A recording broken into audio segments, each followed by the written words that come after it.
Se vos parece, vamos a comenzar a segunda mesa redonda titulada Implicacións ambientais e sociais do eucalipto. Eu actúo de moderador, o meu nome é Jesús Domínguez, son técnico da Reserva da Biosfera e profesor da Facultade de Bioloxía da Universidade de Santiago. E, como fixo o anterior moderador, o profesor Pablo Ramil, quixera, a título persoal, simplemente facer un breve comentario de 2 minutos de arranque antes de presentar os moderadores. Primeiro, gustaríame felicitar efusivamente os xestores da Reserva, en particular a antigua deputada de Medio Ambiente, a Sonsoles, por haber recollido, digamos, a preocupación de moitas persoas implicadas na Reserva da Biosfera sobre o papel e o impacto do eucalipto nesta reserva que nos ocupa nesta xuntanza. En segundo lugar, que eu, a título persoal, quero incidir en que esta xornada está centrada no impacto do eucalipto na Reserva da Biosfera, no seu papel, e, por tanto, creo que é importante señalar que unha misión fundamental das reservas da biosfera e, por tanto, da Reserva da Biosfera Terras do Miño estriba na conservación da biodiversidade. Esa é unha misión fundamental que non debemos esquecer cando poñemos na balanza os pros e contras da presencia do eucalipto. Logo tamén quixera introducir unha reflexión, porque moitas cousas da mesa redonda anterior me pareceron moi interesantes. Eu quería incidir que nos movemos sempre en dous conceptos de tipo económico, que é o valor e o precio. O eucalipto ten precio e por iso se dá un valor. A biodiversidade non ten precio habitualmente e por iso moitas veces non lle damos valor. Pero o valor da biodiversidade existe porque os servizos ecosistémicos, o que a biodiversidade aporta ao funcionamento do día a día dos ecosistemas nos cales o home nos cales, digamos, realiza as súas labouras agrícolas, gandeiras, etc. Ese papel ecosistémico que non ten precio en términos de euros, pero que é fundamental para asegurar que os ecosistemas funcionen, que haxa polinización, como ben dixo algún dos intervintes anteriores, e, por tanto, eu insistiría moito en que non teñamos unha visión reduccionista hacia o económico exclusivamente, sino que teñamos a xenerosidade de miras de entender que o problema da conservación do territorio vai máis alá da simple produción en términos de euros do que poda supoñer o metro cúbico de unha determinada especie, en este caso de eucalipto. Por outra parte, eu quero, inda que aquí teño especialistas moito máis calificados que eu, quero insistir en dúas cuestións fundamentales. Primeiro, que non son opinables, é dicir, porque na intervención anterior escoitei algún comentario que me parece, como mínimo, vou a dicirlo así, desafortunado. O eucalipto é unha especie alóctona, é unha especie exótica, non forma parte da paisaxe e da biodiversidade europea. É unha especie, un xénero fundamentalmente australiano. Eso non é opinable, eso é unha realidade. Eso por unha parte. E logo hai outra realidade que está soportada por evidencia experimental, que non é opinable, que as plantacións de eucalipto supoñen unha merma moi considerable na cantidade e calidade da biodiversidade que soportan. As plantacións de eucalipto penalizan a biodiversidade autóctona. Si iso é admisible ou non pola sociedade, iso é outra cuestión, pero a evidencia experimental é clara e rotunda e non se pode agochar e, por tanto, hai que tela presente cando un quere, sobre todo, xestionar un área que, digamos, ten un obxectivo de conservación, como é, neste caso, unha reserva da biosfera. E, por último, decir que suscribir o que dixeron moitos dos intervintes anteriores, é necesaria a ordenación do territorio, fundamental.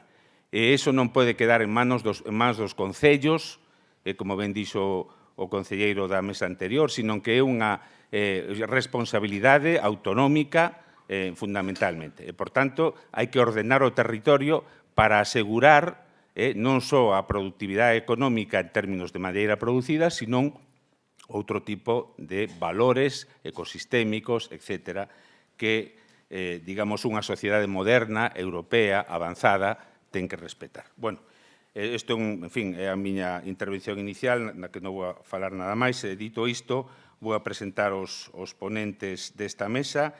En primeiro lugar, o profesor don Antonio Rigueiro Rodríguez, catedrático da Facultade da Universidade de Santiago, vicepresidente de Relacións Institucionais da Asociación Forestal de Galicia, don Adolfo Cordero Rivera, catedrático de Ecoloxía da Universidade de Vigo, don Roque Julio Rodríguez Soello, que non sei se...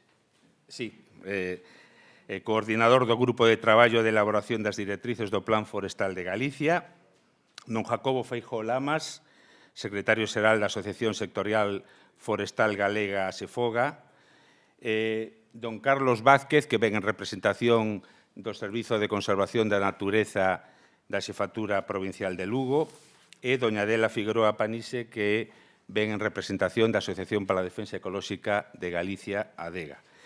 Como na mesa anterior, os poñentes teñen un tempo aproximado de 10 minutos que intentaremos respetar e logo intentaremos facer un debate final de aproximadamente 30 minutos. Vou a dar a palabra no mesmo orden que figura aquí, por tanto, comeza o profesor Antonio Rigueiro Rodríguez. Moitas gracias. Bos días a todos e a todas. E quero tamén felicitar as organizadoras, aos organizadores desta mesa redonda, desta sesión, polo éxito e porque me parece un tema interesante. Eu penso que isto nace a raíz da polémica que xerou ese borrador de decreto da Xunta de Galicia que limita as plantacións de eucalipto en determinados concellos da parte oriental e sudoriental da provincia de Lugo e en gran parte da provincia de Ourense.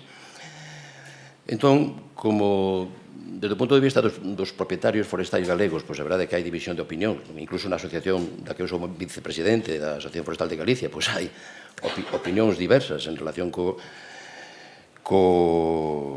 eucalipto e hasta na Asociación Forestal de Galicia incluso na xunta rectora da mesma, e non fixen, nin creo que exista ninguna enquisa de cal é a posición dos propietarios forestais galegos en relación con este tema, comezarei comentando como creo eu, según a información que teño, que está neste momento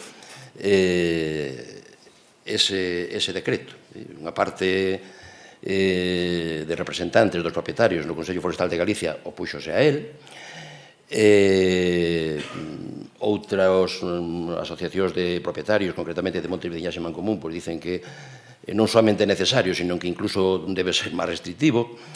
Entón, o certo é que algúns representantes de propietarios e da industria forestal propuxéronlle a Xunta de Galicia que demore, que pospoña a aprobación dese decreto ata que o tema do eucalipto, que tamén foi debatido na elaboración das directrices do Plan Forestal de Galicia, das que logo falará o meu compañeiro Roque Rodríguez Soalleiro, se fagan estudos serios en relación coas existencias de madeira de eucalipto, concretamente de eucalipto nitens, en Galicia, coa evolución, o ritmo de plantacións nos últimos anos, coa demanda actual e a previsión de demanda futura, e coa previsible influencia da demanda futura nos prezos.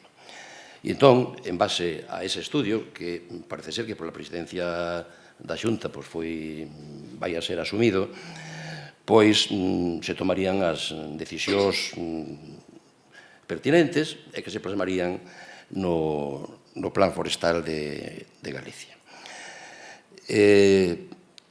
A situación actual, se nos basamos en datos do último inventario forestal de Galicia, que os datos de campo tomáronse no ano 2009, vemos aquí neste cadro, comparando a evolución na década, ou algo máis dunha década, entre 1997 e 2009, como foi evolucionando a superficie das especies forestais dominantes en Galicia.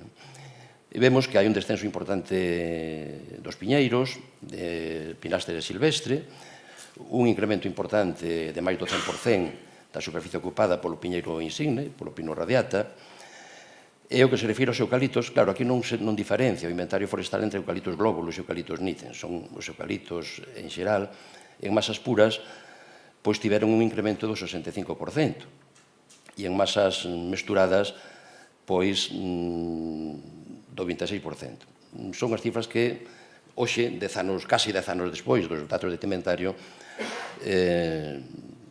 a superficie ocupada por eucalipto actualmente en masas puras e mesturadas é moi superior a esta información, posiblemente se chega ás 500.000 hectáreas en Galicia, e serían as especies arbóreas máis abundantes no territorio galego actualmente.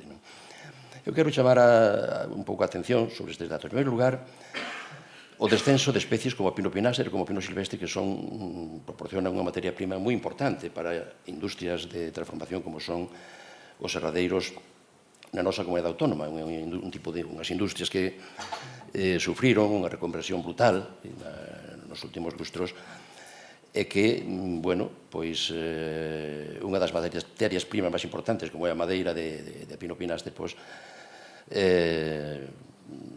as súas masas están sendo sustituídas por masas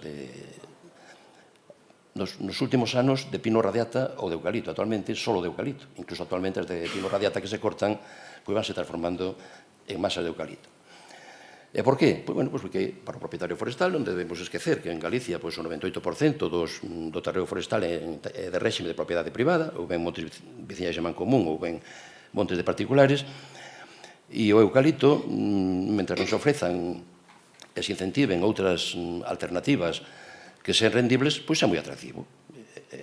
A razón é puramente esa. É unha especie que se pode cortar en quendas de 12 a 15 anos, que ten un precio actualmente para pasta de papel aproximadamente de 30 euros o metro a tonelada para do glóbulos e algo menos, 20 e tantos euros o nítens, mentres que o piñeiro, para a industria de trituración, pois ten un precio do orde da mitade, ou incluso menos da metade.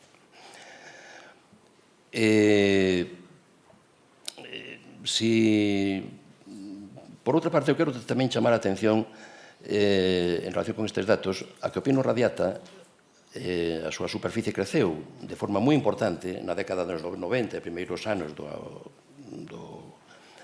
século actual a través das axudas, dos incentivos para a reforestación de terras agrarias. Daquela, nos anos 90, o pino tiña un precio entre 2 e 3 veces superior ao actual. E iso cegou aos propietarios. Realmente era moi atractivo. Cando facemos investimentos no sector forestal, concretamente de poboacións, non sabemos pensar en que van transcurrir unhos anos, máis ou menos anos, pero xeralmente bastantes anos, hasta que fagamos o aproveitamento. E que durante eses anos pode haber unha incidencia importante en relación cos precios. Se nos imos ás existencias de madeira, pois vemos que as existencias de madeira de pino radiata incrementáronse nun 77%, as de eucaliptus nun 74%, é dicir, incrementáronse considerablemente. Vemos que entre o ano 1997 e o 2009 incrementáronse en casi 60 millóns os metros cúbicos de madeira con corteza nos montes galegos. Quere dicir eso que se está acumulando, eso a pesar das vendas que houve anualmente, das cortas que houve anualmente durante eses anos, que se está acumulando existencias de madeira no monte. Hai moitas madeiras nos montes galegos que non está saindo ao mercado.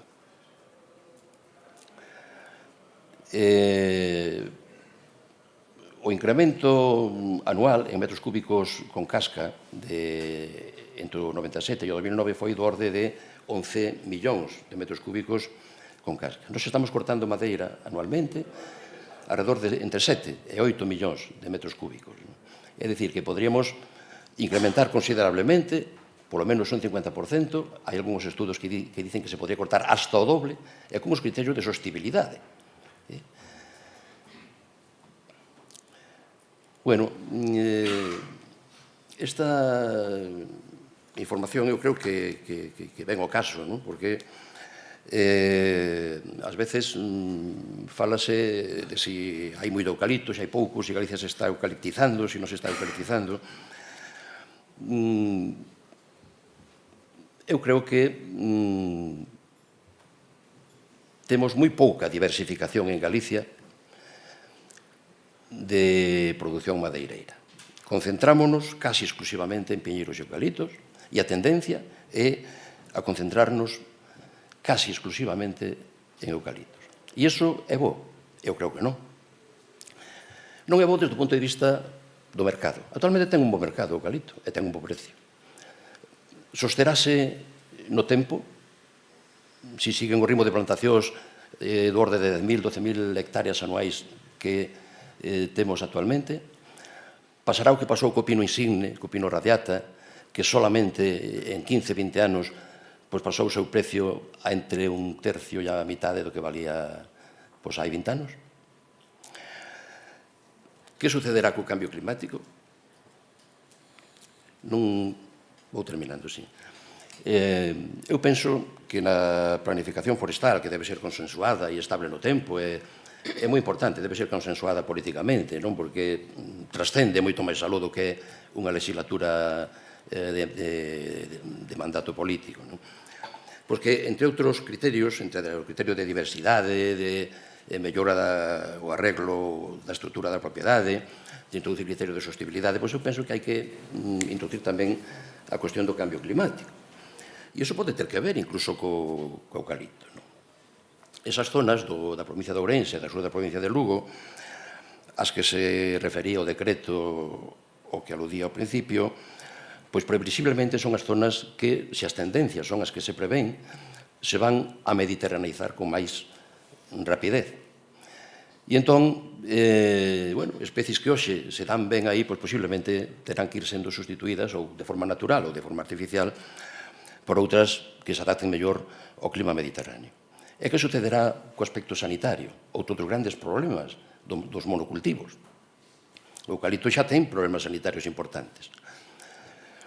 Que sucede se o clima se vai mediterraneizando e atopa unhas boas condicións en Galicia, por exemplo, a foracanta semipuntata, que é unha praga moi importante tamén para o eucalipto xa presente nas zonas de España e en Portugal? Se dependemos solamente, forestalmente falando, de eucalipto, pois as consecuencias poden ser desastrosas. De aí, desde o meu punto de vista, a necesidade, pois, de diversificar a produción forestal. Logo, perdóneme, señor presidente, un minuto máis, porque no tema dos efectos ecolóxicos, pois apuntará seguramente o meu compañeiro Adolfo, pero, eu quero incidir que a veces cando se di que todas as especies son iguais, que non hai especies boas e que non hai especies malas, si hai diferencias de comportamento entre especies e de efectos ecolóxicos e paisaxísticos entre as distintas especies. Fixáronse moitos estudios a nivel mundial sobre os efectos ecolóxicos do Eucalyptus globulus. Eu participei en algún.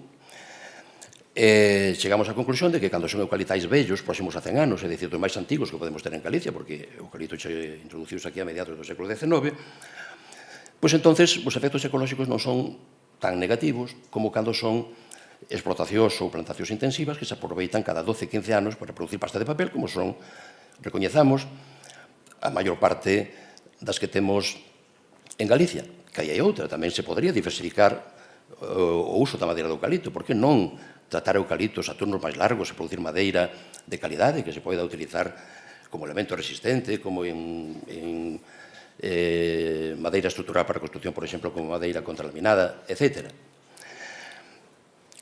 Pois, cando as plantacións son intensivas, aínda que hai moitas cousas que se atribúen ao eucalipto que non están científicamente probadas, pois xa hai outras que sí, como, por exemplo, o efecto sobre a biodiversidade animal e vegetal, o seu efecto como especie pirofita, que se ve beneficiada polo lume, e que cando hai unha mestura de pinos e eucaliptos ou de outras especies con eucalipto, pois normalmente o eucalipto é a máis beneficiada, e a que ocupa posteriormente o terreo. as súas exixencias en auga, é certo que se comporta dunha forma plástica. Se ten auga, absorbe moito e medra moito. Se ten menos auga, absorbe menos, sigue medrando, pero menos. Non? En fin, son os efectos sobre o solo, pois aí hai máis controversia. O certo é que o eucalipto glóbulos, que se aproveita durante 3 ou 4 cortas aproveitando os brotes de cepa, na segunda produce máis que na primeira, porque ten xa o sistema radical establecido, na terceira máis ou menos estabilízase, na cuarta decae. Non? Pode ser por degradación da propia cepa, pero tamén pode ser porque se non se restitúe, se non se fertiliza, obviamente unha planta que crece tanto, pois ten, de algún sitio ten que sacar os elementos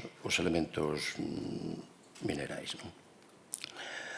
En fin, eu creo que é unha especie que ten, evidentemente, o seu sitio en Galicia, que hai comarcas como a Mariña Lucense, onde ten unha gran importancia, xenera unha dinámica forestal de gran interese, con gran rendibilidade económica, pero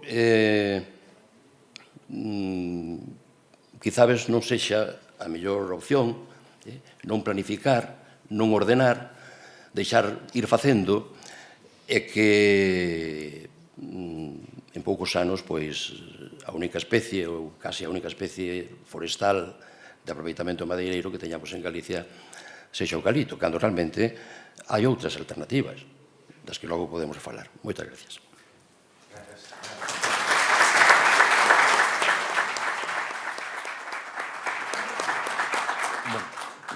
A continuación ten a palabra o profesor Adolfo Cordedo da Universidade de Vigo. Entón, o que vou presentar son dúas ideas, basicamente, que xa se mencionaron, pero vou entrar por aspectos puramente técnicos ou máis ou menos técnicos, aínda que é imposible non ser subxectivo cando un fala de algo que ten tanta importancia. Non sempre ten que haber unha influencia subxectiva detrás de todas as opinións. O sea, que eso o recoñezo dende o primeiro momento. Bueno, en cuanto aos eucaliptos, vou falar sobre todo dos aspectos que teñen que ver coa biodiversidade e por que os eucaliptos, as plantacións de eucalipto aquí non son sistemas que proporcionen un hábitat adecuado para a biodiversidade. Por que non? E hai razóns puramente teóricas incluso. E despois vou falar un pouquiño dos incendios, que é algo que tamén saiu na mesa anterior e que, como non sabía moi ben de que se iba a falar, pois teño algo aí preparado. Vou poñer unhas imaxes rapidamente de distintos lugares do mundo. Por exemplo, este é un bosque na zona este de China. Podemos ver aí unha serie de árbores de distintas especies. E este é un bosque no sur de Australia, onde as plantas dominantes son eucaliptos. Pero tedes aí polo medio unha serie de enormes fentos que miden casi 4 metros de altura. Ben, isto é un bosque de eucalipto. E isto é un bosque en África, no monte Elgon en Kenia. Entón, que resalta desta imaxe comparada cos eucaliptais que temos por aquí? Pois eu penso que o máis evidente é isto, non? Diversidade. Temos aí toda unha serie de plantas de distintas especies e, por suposto, moitos máis organismos. De feito, que unha definición de bosque é moito máis alá que simplemente un grupo de árbores. Non podemos pensar que un grupo de árbores fan un bosque, a pesar de que, dende moitos puntos de vista, poderíamos decir isto é un bosque porque hai árbores, non? Pero, evidentemente, isto non é así. Entón, o proceso que está actualmente sucedendo é o que chamamos eucaliptización. Por exemplo, en Galicia, nas Illas Cíes, nos anos 50 se plantaron eucaliptus glóbulos e outras cousas, e aí queda un dos poucos exemplares do Quercus pyrenaica, que era aparentemente o Quercus que se podía atopar nas Illas Cíes. Pero es que se nos imos a outros lugares do mundo ocorre o mesmo. Por exemplo, isto en Coimbra, en Portugal.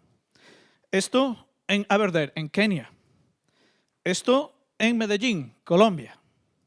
Isto outro na provincia de Yunnan, en China. Casi todo o que vemos aí é eucalipto dunha sola especie. Isto outro en Brasil, na Chapada dos Guimarães, un parque nacional. Isto a casi 4.000 metros de altitude en El Ángel, Ecuador. Isto en Santiago de Cuba.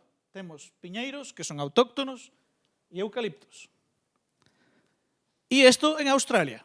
Unha plantación de eucaliptos en Australia. Entón, temos eucaliptización incluso en Australia? Pois non, ali o que temos é piñeirización, curiosamente. Esta é unha imaxe moi perto da anterior, unha masa hasta donde alcanza a vista de Pinus radiata, con un pequeno anaco de bosque de eucalipto que quedou no medio.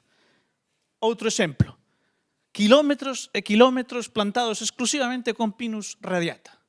A razón, exclusivamente económica. Esta é unha imaxe do Xapón, o monte máis coñecido do Xapón. Aí temos o monte Fuji. Aínda que aquí non se ve demasiado ben, vou ampliar unha imaxe que temos aí para falar do continuo entre bosques e plantacións. O que hai aí é, agora se ve ben, unha plantación dunha criptomeria nativa do Xapón e o resto é o bosque. Entón, a diferencia entre ambos sistemas é evidente, pero obviamente hai toda unha serie de gradacións entre un extremo que sería a plantación e o bosque. Non? Entón, unha plantación como esta, de eucaliptos exclusivamente glóbulos, esta é unha imaxe dos anos 90, antes da chegada, dos anos 80, antes da chegada do Gonipterus, e así estaban de verdes os eucaliptos no Val do Lérez, pois mostra a cuestión de que non podemos confundir ou non debemos confundir usando palabras equivocadas, sobre todo se detrás dese uso das palabras hai unha intención, que non é puramente descriptiva, senón intención de chegar a algo. Se plantamos chopos ou plantamos castiñeiros ou plantamos oliveiras, non estamos facendo bosques. Ninguén chamaría isto un bosque. Penso que ninguén lle chamaría isto un bosque. E a diferencia entre isto e o eucalipto pois é mínima dende o punto de vista do seu funcionamento. Ben, un bosque, por exemplo, este é un esquema de como funciona un bosque no Reino Unido, onde a especie dominante é o Quercus robur, a mesma que debería ser dominante en moitas zonas en Galicia.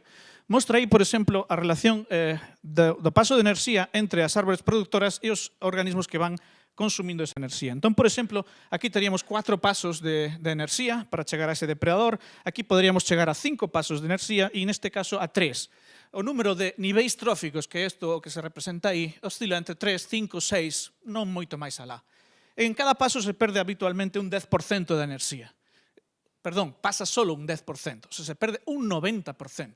Entón, se temos un bosque que funciona basicamente así, producción primaria, pasamos parte da enerxía, un 10% para os herbívoros, deses pasamos aos primeiros carnívoros, que van consumir solo un 10% dos herbívoros, e sucesivamente hacia arriba. Isto é o funcionamento do sistema que chamamos dos apacentadores ou herbívoros. Ben, esa enerxía, cando eses organismos morren, pasa a formar o que sería a materia orgánica morta, fundamentalmente follas, se queremos. E a partir de aí se xenera un segundo subsistema que funciona paralelo ao anterior e que nos bosques e nas plantacións recicla ou utiliza aproximadamente o 80-90% da enerxía. En realidade, vai por esta segunda vía. Cando estes morren, pois, por suposto, van pasar a ser reciclados e, finalmente, temos que pechamos o ciclo coa materia orgánica mineralizada e, polo tanto, aí temos os nutrientes para as plantas. Ben, que pasa cando sustituímos eso por unha especie alóctona como o eucalipto en Galicia? Pois queda reducido ese sistema dunha maneira moi notable. Entón, esta é a razón que decía eu teórica para non esperar grande biodiversidade nunha plantación de eucalipto. En primeiro lugar, esa planta, sobre todo o Eucalyptus globulus, pero non todos os eucaliptos, que son casi 600 especies, é unha especie dificilmente consumible por ningún herbívoro nativo. De feito, os herbívoros que comen eucalipto en Galicia son exóticos. Temos o Gonipterus e temos aí a Tenaritaina, que se poden considerar pragas deste cultivo. Entón, o paso de enerxía dende os produtores cara aos herbívoros e aos carnívoros está prácticamente anulado.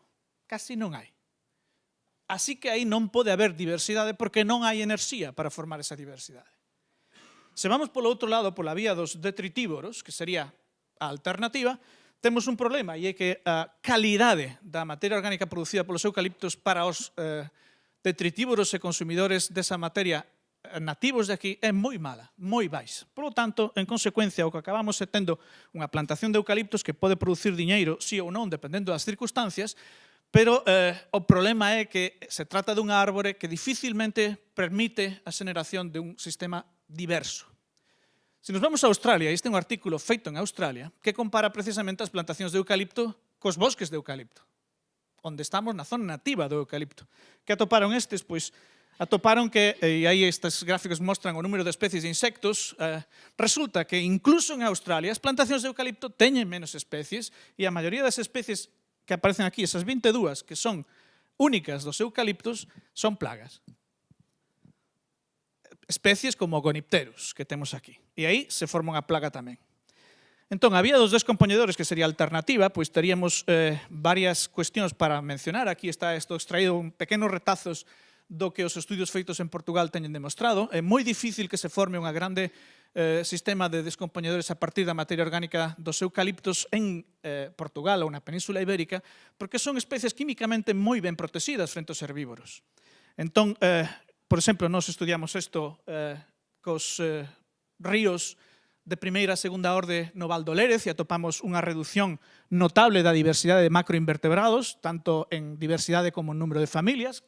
Cuanto máis eucalipto hai na cuenca hidrográfica dese regato, menos diversidade temos de macroinvertebrados, o que implica menos diversidade e menos productividade dos peixes. Aqueles que lles guste pescar, pois esta é unha razón económica, se queremos, para pensar que debemos manter unha certa parte de bosque.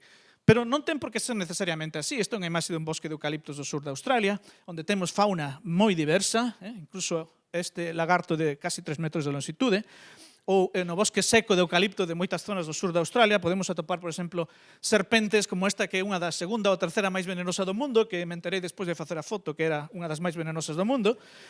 E, por suposto, temos animais como este, que son o emblema do eucalipto, non? Pero non podemos ter koalas en Galicia. Primeiro, porque serían especies exóticas. Segundo, porque o eucaliptus globulus non lle gusta. Por lo tanto, non sobreviviría aquí.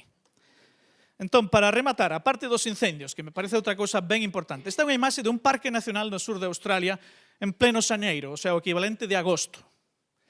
Incendios que aparecen por todas as esquinas. E resulta que cando nos collemos os datos oficiais, estes de que se falaban tamén antes na mesa anterior, resulta que, por exemplo, para a provincia de Pontevedra, a proporción de madeira de eucalipto que se corta nos distintos anos está positivamente relacionada co número de incendios que hai na provincia de Pontevedra. E se nos vamos a Asturias ocorre exactamente o mesmo. E cando estuve analizando estes datos para Cantabria, para un montón de provincias españolas, ocorre en todos os casos isto. Claro, se o vemos, por exemplo, para as distintas provincias, que está aquí, bueno, non se ven os nomes das provincias, a proporción de madeira de eucalipto frente ao número de incendios, resulta que hai unha relación positiva, casi todas estas son as provincias galegas, e claro, hai este aquí que chama atención, aí non se ve, pero eso é Ourense, onde hai moi poucos eucaliptos, pero moitos incendios. Entón, a sorpresa que me levei é que cando vexo o aumento dos eucaliptos en Ourense, tamén se relaciona co aumento de incendios en Ourense, cousa que non me esperaba realmente. Se o vemos nun contexto mediterráneo, os países do Mediterráneo, de novo, non se ven. Bueno, algúns sí se ven, España está aquí, isto é Portugal, aquí temos Italia, temos Grecia, temos algunhas destes, Francia, e resulta que as hectáreas de eucalipto plantadas nestes países europeos e do norte de África se relacionan positivamente co número de incendios, e chama a atención dous países, non? España e Portugal. Por que hai tantos incendios en España e Portugal? Se vemos a cantidade de incendios ao longo destas últimas décadas, resulta que hai países como Francia, Italia ou Grecia que disminúen claramente sempre o número de incendios, España e Portugal non.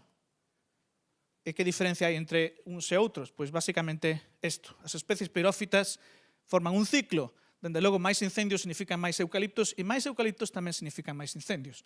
Pero non só eucaliptos, moitos piñeiros funcionan da mesma maneira.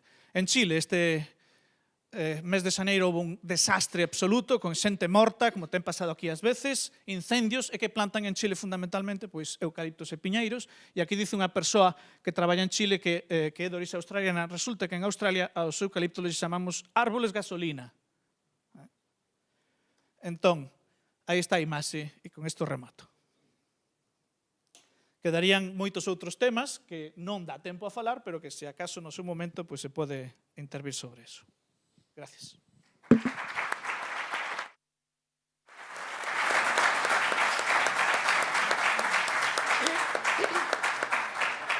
Moitas grazas, Adolfo.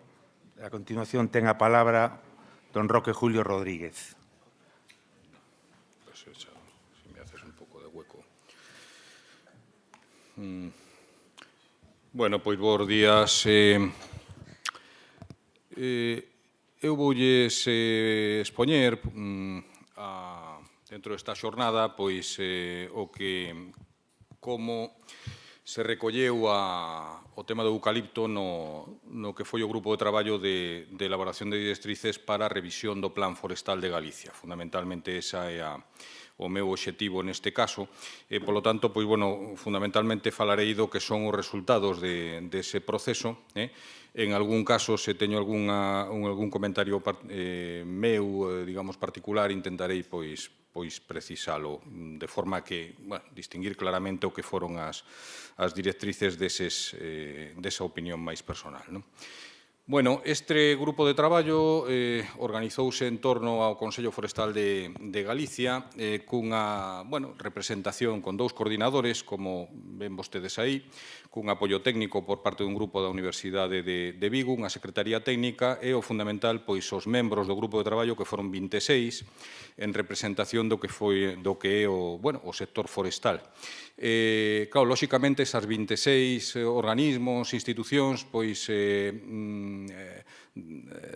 estableceuse claramente pois que tiñan que ser organismos que xa estuveran representados no Consello Forestal, que, como saben, pois está regulado, hai varios decretos que regula pois a composición do Consello Forestal. Como resultado, invitouse aos que dentro do Consello Forestal pois estaban interesados en participar no grupo de traballo e eu penso que hai unha representación bastante amplia do que o sector, tanto na parte da administración, pois as distintos, digamos, organismos que están relacionados de alguna forma con estes aspectos, tanto a Subdirección de Recursos Forestais como a de Xestión da PAC, a Subdirección de Enerxía, as distintas asociacións de propietarios forestais, sindicatos agrarios, realmente de todos os colores políticos, como non podría ser de outra maneira, Confemadera, asociacións de empresas de servicios forestais, as 2 universidades, colexios profesionais, organizacións ecoloxistas, hai unha representación, Federación Galega de Caza, en fin, centros de investigación, distintas asociacións pois máis relacionadas coa actividade industrial e de transformación da madeira, en total 26 asociacións ou organizacións.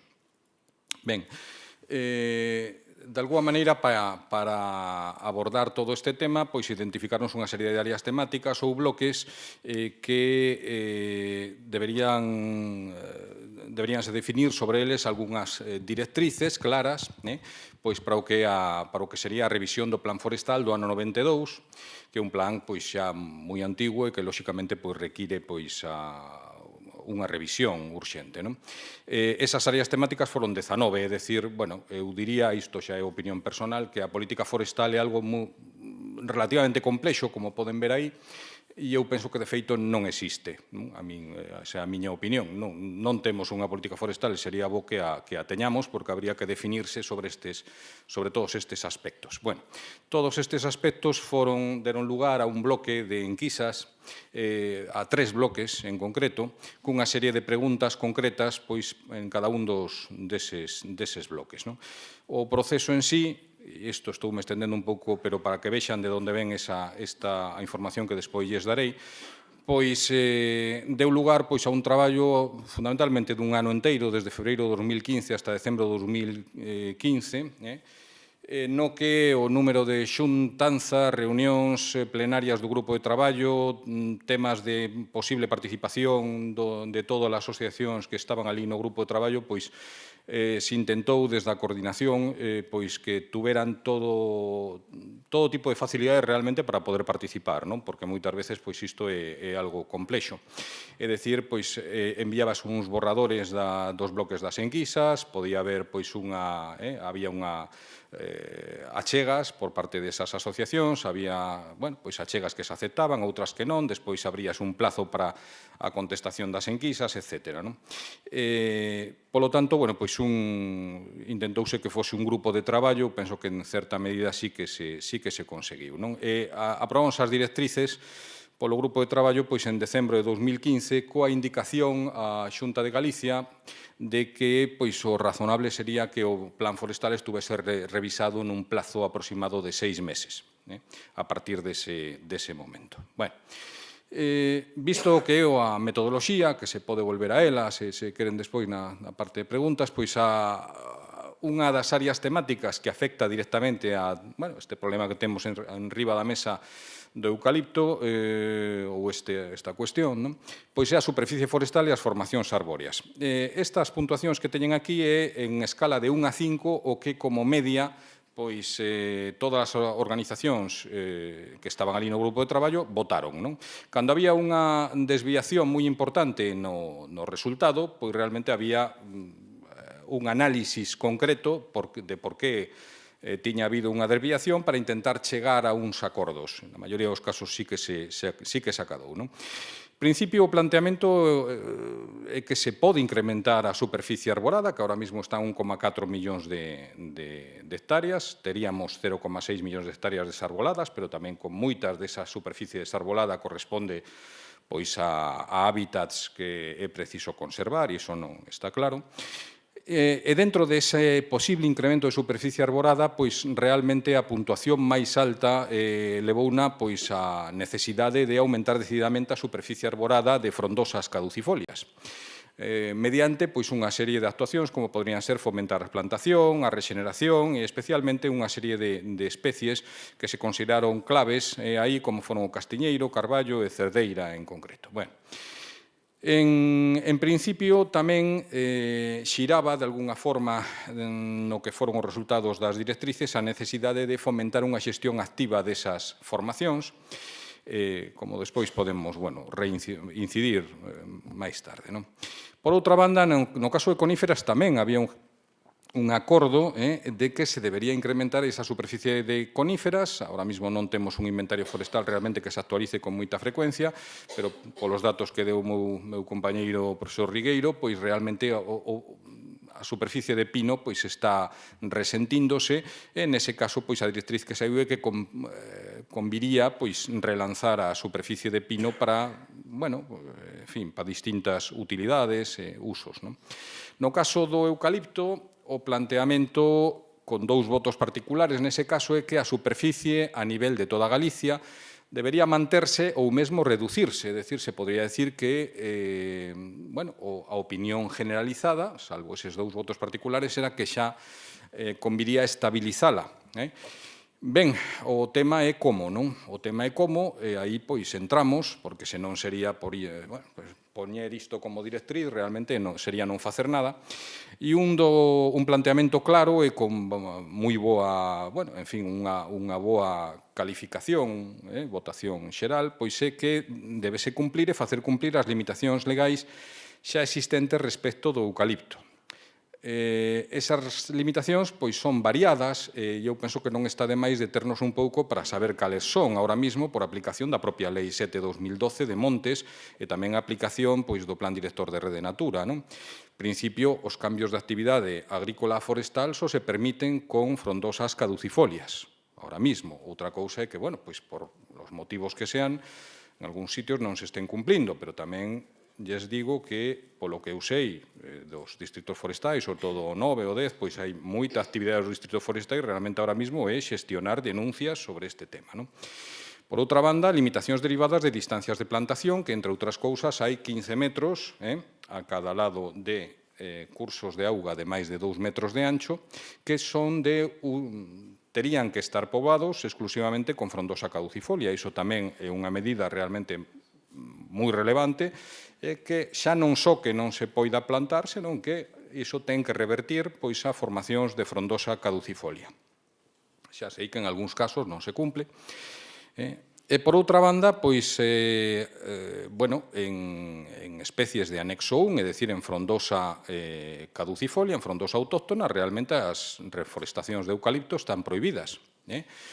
Polo tanto, isto tamén é opinión personal, pois eu penso que non. O tema da diversidade, pois, comparar, eu penso que ninguén aquí fala, en política forestal, ninguén razonable fala de sustituir superficie de bosque natural por superficie de eucalipto, que eu penso tamén de forma particular, que témolo que ver como un cultivo para producir madeira, igual que o millo pois se utiliza pois para producir forraxe, non?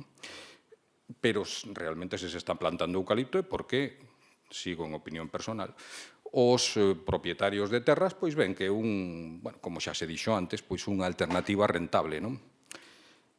Ben, por outro lado, as reforestacións de máis de 5 hectáreas requiren unha autorización e, por outro lado, o Plan Director de Rede Natura 2000 pois establecen tamén unhas limitacións porque, como eu penso que é lóxico, tamén, opinión personal, as novas plantacións en hábitats de interés comunitario ou naturales prioritarios pois non se están autorizando. Ben, o tema máis complexo foi realmente pois plantear se se debería introducir algunha regulación adicional. E niso pois houbo que facer un debate que estuvemos toda a santa tarde con este debate e se chegou a un enunciado que aí o teñen. Sería bo facer unha regulación adicional baseada en criterios productivos, de estación, paisaxe, biodiversidade, ordenación do territorio, establecendo especies índices en cada zona, así como prohibicións específicas e ou fomento de outras especies mediante medidas de acompañamento públicas. Esa é a directriz a que se chegou despois de moita discusión. Entón, o decreto en preparación pola Xunta de Galicia de regulación de novas plantacións, tamén opinión personal, responde a esta directriz? Iso digo eu, non o din as directrices, eu penso que non, porque realmente non hai compensacións, non hai a Xunta, polos motivos que fosen, pois non sacou adiante, non aprobou ningún plan de ordenación de recursos forestais, moitos concellos ten o seu plan de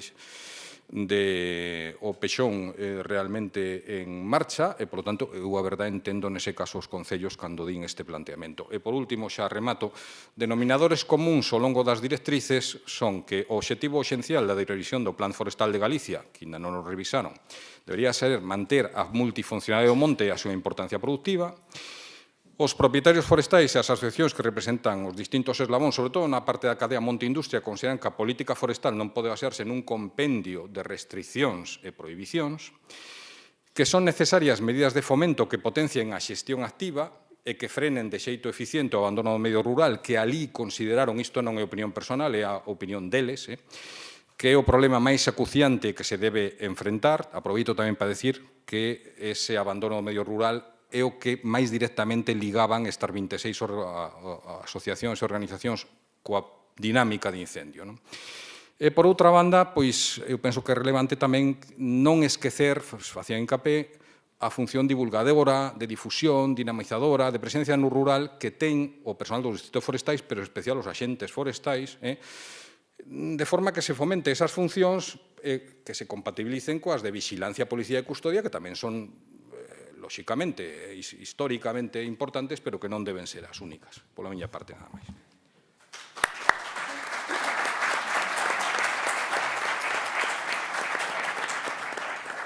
Moitas grazas, Julio. A continuación ten a palabra don Jacobo Feijó. Bos días. Eu son Jacobo Feijó, son o secretario xeral de ASEFOGA, que é unha organización de propietarios forestales ligadas a unións agrarias. Unións Agrarias, como sabedes, é unha das principales organizacións de agricultores e gandeiros de Galicia. Temos 14.000 afiliados e se dan todos os casos. Indudablemente, raro é o agricultor ou ganadero en Galicia que non ten ingresos coa venta de madeira en algún momento, de eucalipto incluso, e que está moi a favor do eucalipto. Tamén os hai que están preocupados pola plantación de terras agrarias, porque se quedan sin base territorial para as explotacións. Tamén os hai que se van jubilar e, ao mellor, teñen 15 hectáreas que ahora mesmo son agrarias e ven que no mercado de arrendamento de terras terían entre 100 e 300 euros por hectárea e con eucalipto entre 600 e 1.000 euros hectareano de rendimento e pensan que podía ser unha boa acción. Quero decir que incluso na nosa casa este tema é complicado e é poliédrico, o cual non quere decir que non teñamos fixado unha posición que xa temos moi clara e xa as pusimos a semana pasada e se alguén ten interés, despois a comentaremos no turno de debate. Bueno, a mí me gusta empezar sempre, vou moito por colexios, empezar con esta imaxe para explicarlle aos rapaces. É unha imaxe collida máis ou menos ao azar de Galicia, dun Google, e son 20.000 hectáreas, é un rectángulo de 5 km por 4 por 5, 20. Por que 20.000? Porque normalmente 20.000 hectáreas é o que ven ardendo en Galicia todos os anos, de media. Entón, sempre lle digo aos rapaces, habrá por aí un puntero que me axudaría. Como se... moitas gracias. Sempre digo aos rapaces, bueno, veña, vamos a quemar as 20.000 hectáreas deste ano. Podemos empezar por aquí, por este parque eólico, se ve que está además queimado, que o lume se parou nas pistas, pero resulta que se o lume avanza, chega un momento que non vai avanzar máis. Por qué? Porque aquí intercalado, Galicia é así de diversa, entre o monte temos agras, temos terras de cultivo, temos pastos. E estes son os mellores cortalumes naturales que existen. De feito, cando se dan as grandes vagas de lume, como foi a do 2006, como a que estuvo a punto de ocurrir tamén este verán, só faltou unha semaniña máis, cos famosos 330, ou máis de 30 grados, menos de 30% de humedad, máis de 30 km por hora, e o lume é imposible de atacar con ataque directo, a única esperanza de apagalo é esta, apoiarse na diversificación do territorio. Si permitimos que se siga abandonando o rural e que o paisaxe galego siga cambiando, vai chegar un momento que estas masas se van a conectar unhas con outras en conexión horizontal do combustible. E cando se den esas circunstancias vai ser imposible apagar un lume.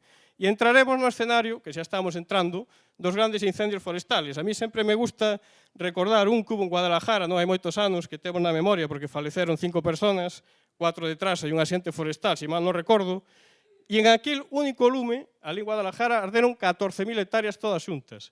E nós estamos falando que arden 20.000 de media en Galicia todos os anos. O sea, nun solo lume, cando o territorio é tan complicado e cando temos esas condiciones que imposibilitan o ataque directo, podemos ter máis superficie queimada que o que arde en 3.000 e pico lumes, que son os que temos en Galicia, máis ou menos de media hora, baixamos moito.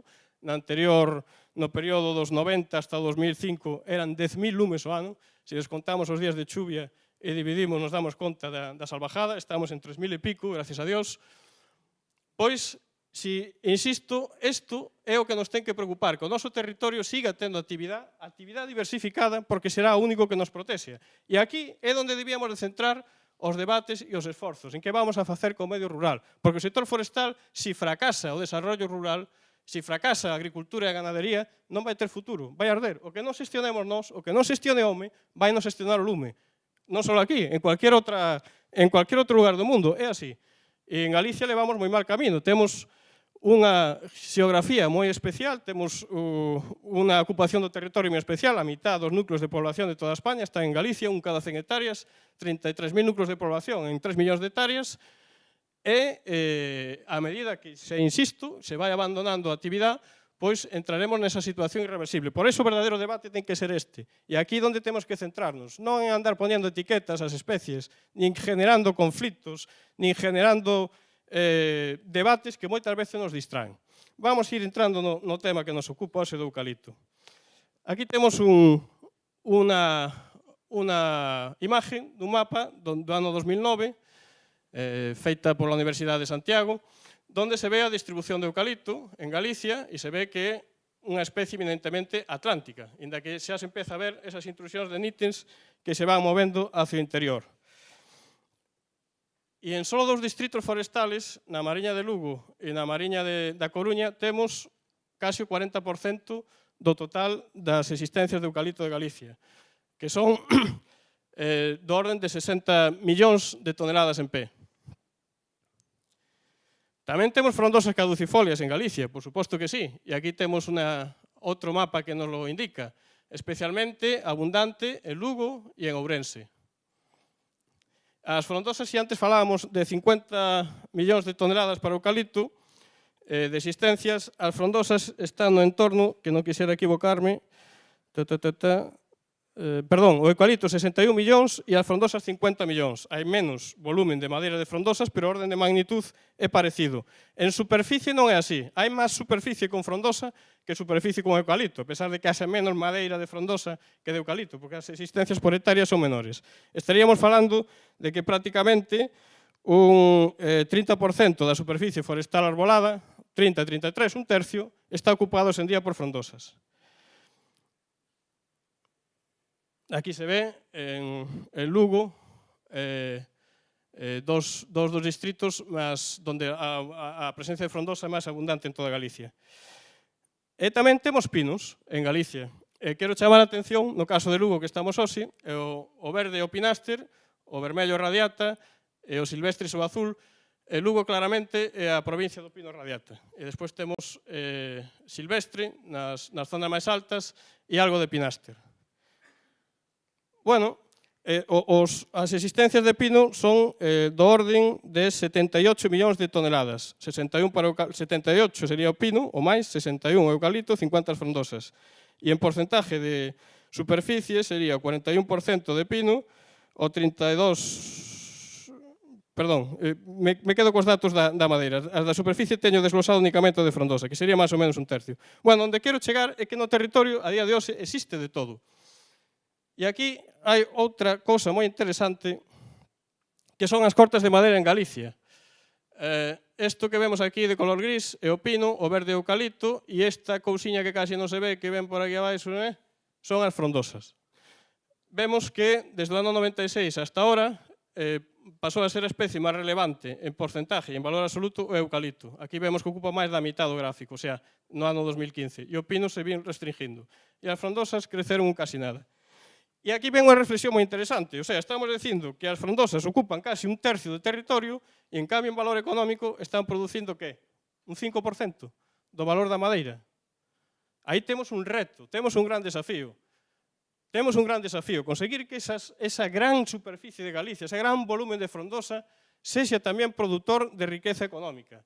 E hai, por suposto, para eso hai que innovar, hai que investigar, hai que buscar novas aplicacións, hai que facer silvicultura, e iso é outro dos temas nos que nos teníamos que centrar, máis que andar nas etiquetas. Aquí temos unha imagen de por que, unha imagen sempre di que vale máis que 1000 palabras, eu estou de acordo, de por que o nítens está sustituindo o glóbulos nas zonas onde poden convivir. Estas serían unhas plantas noviñas de nítens, estes serían as plantas novas de glóbulos, moi afectado pola micosfarela, e ao fondo temos os glóbulos adultos moi afectados polo bonitero. E aquí temos un propietario que está confiando en que cambiar a planta por nítens vai resolver esos dos problemas, aunque a súa madeira sea de menor calidade para a pasta de papel. E despois, a outra razón é esta. Esta foto a saquei outro día, por eso están os tosos floridos, esa nevada que nos pillou en maio. É unha repoblación de nítens en medio da neve. O eucalipto nítens aguanta o frío, se pode expandir pola Galicia interior.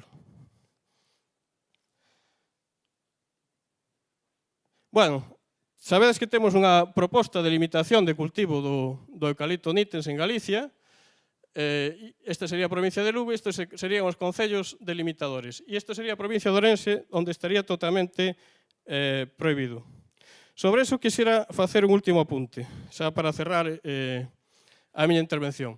Este é un mapa da provincia de Lugo, un mapa complexo do uso do suelo, é do ano 2006, por suposto, se podía actualizar e se podía ter moito máis detallado, etc.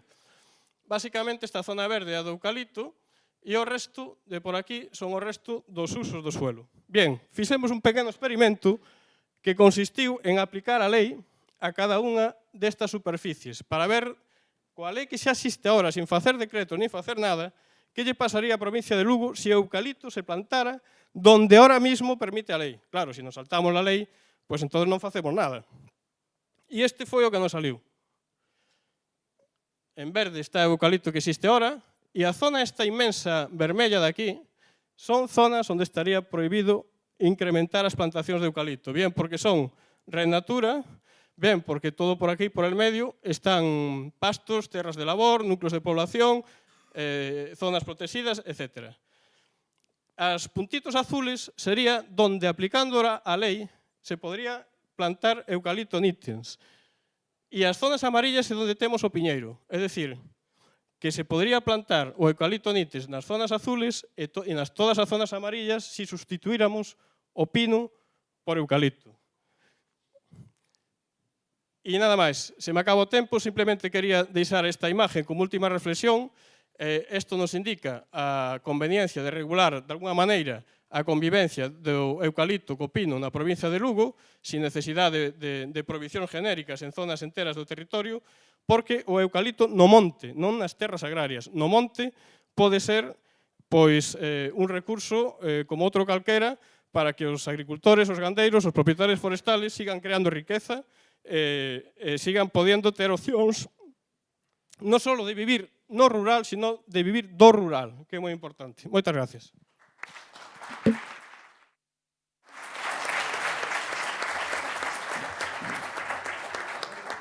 Moitas grazas, Jacobo. A continuación ten a palabra don Carlos Vázquez en representación do Servizo de Conservación da Natureza de Lugo.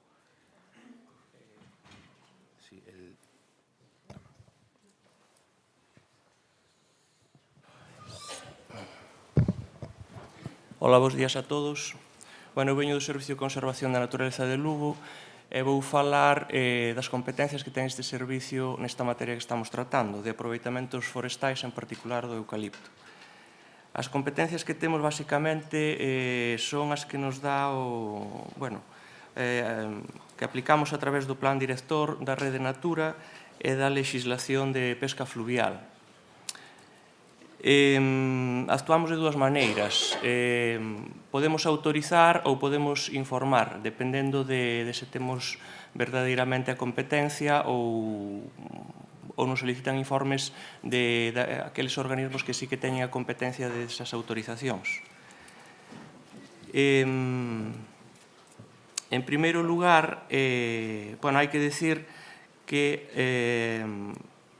o Plan Director se aplica, evidentemente, nos espacios da Rede Natura 2000. Fora deses espacios, temos competencias que a aplicación da Lei de Pesca Fluvial. O Plan Director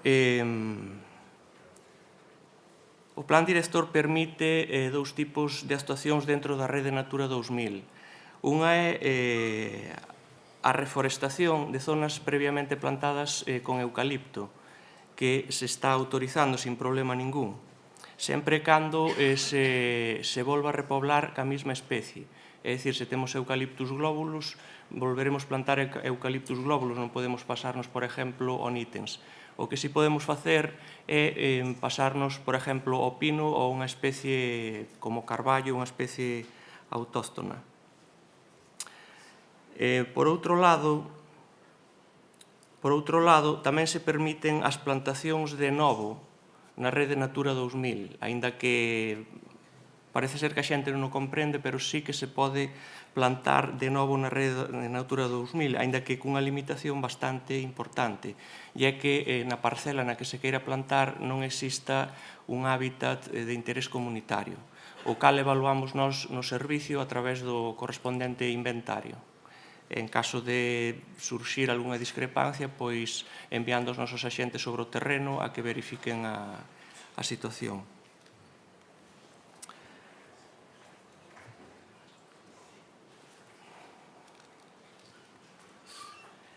Entre eses casos onde se pode facer a plantación, onde non vamos considerar nunca que hai un hábitat de interés comunitario, son as matogueiras, por exemplo, de xestas. Aí sí que se pode plantar dentro da Red Natura 2000 eucaliptos. Existen outras matogueiras que sí que son hábitat de interés comunitario, aínda que noutras épocas foron explotadas polos agricultores para estrume, etc. Pero nestes casos non podería haber plantacións de novo. Pero quero recalcar que a plantación, o sea, a existencia de eucalipto dentro da Red Natura 2000 é posible. É posible naqueles terrenos que xa estén previamente forestados, reforestándos ca mesma especie indefinidamente, sin cambiar a especie. Si se pode cambiar para pino ou para caducifolias. E tamén son posibles as plantacións de novo polo que acabo de dicir. É dicir, naquelas parcelas que non teñan hábitats naturais. Por poñer un exemplo, as xesteiras. E, por último, xa fora da Red Natura 2000, temos tamén competencias no que é os cursos fluviais, nas zonas de servidumbre. Vamos volver un pouco á Red Natura 2000. Os cursos fluviais que discurren pola Red Natura 2000 non permitimos plantar na zona de servidumbre deses cursos fluviais, que son os 5 primeiros metros de ancho desde o cauce. E, por outro lado, nas zonas que son fora de Red Natura 2000, nós non autorizamos, pero pídenos informe preceptivo aos organismos de conca, que son as confederacións hidrográficas e o organismo Augas de Galicia. Nestes casos, nós informamos preceptivamente pola posible afección que poda ter a actuación da que se trate nos ecosistemas fluviais.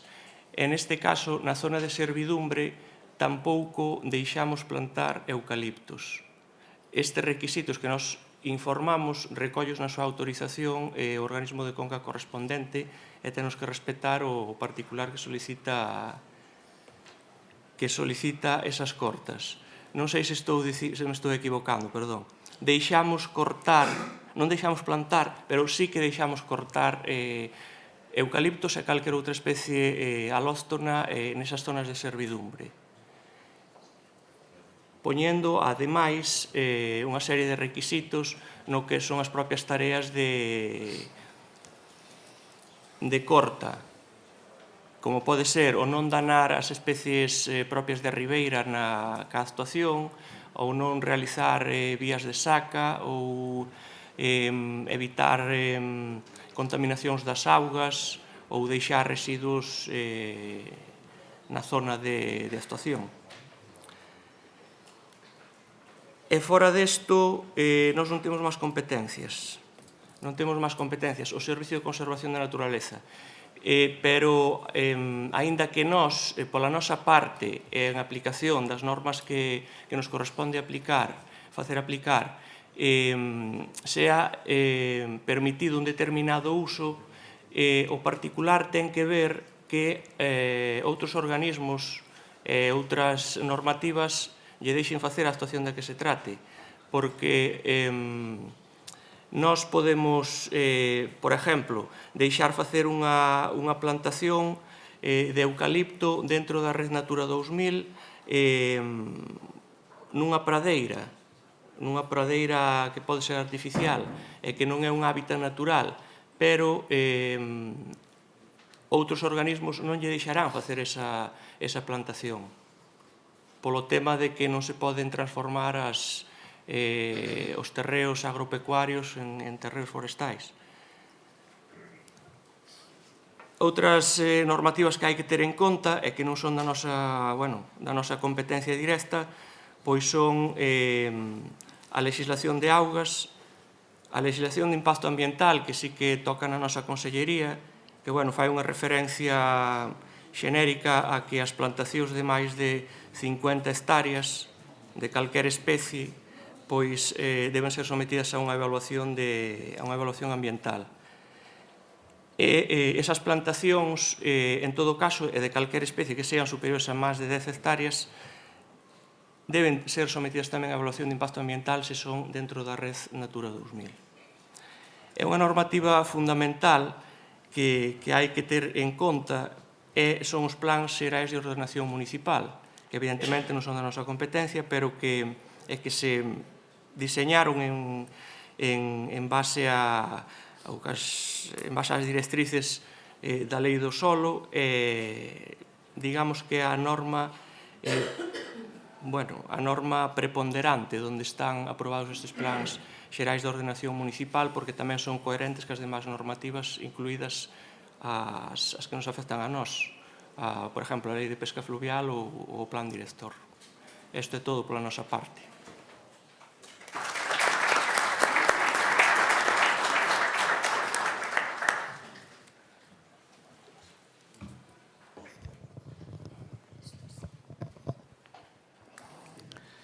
Moitas grazas, Carlos. E para rematar, ten a palabra Adela Figueroa en representación de Adega. Ben, a verdade é que eu estou encantada, estamos cansados, pero estou contenta de estar aquí porque realmente pareceme bastante interesante e en xeral escoitei cousas bastante razonables, o cual me dá esperanza de que que é un problema, que creo que o problema ambiental sempre son problemas multifactoriais.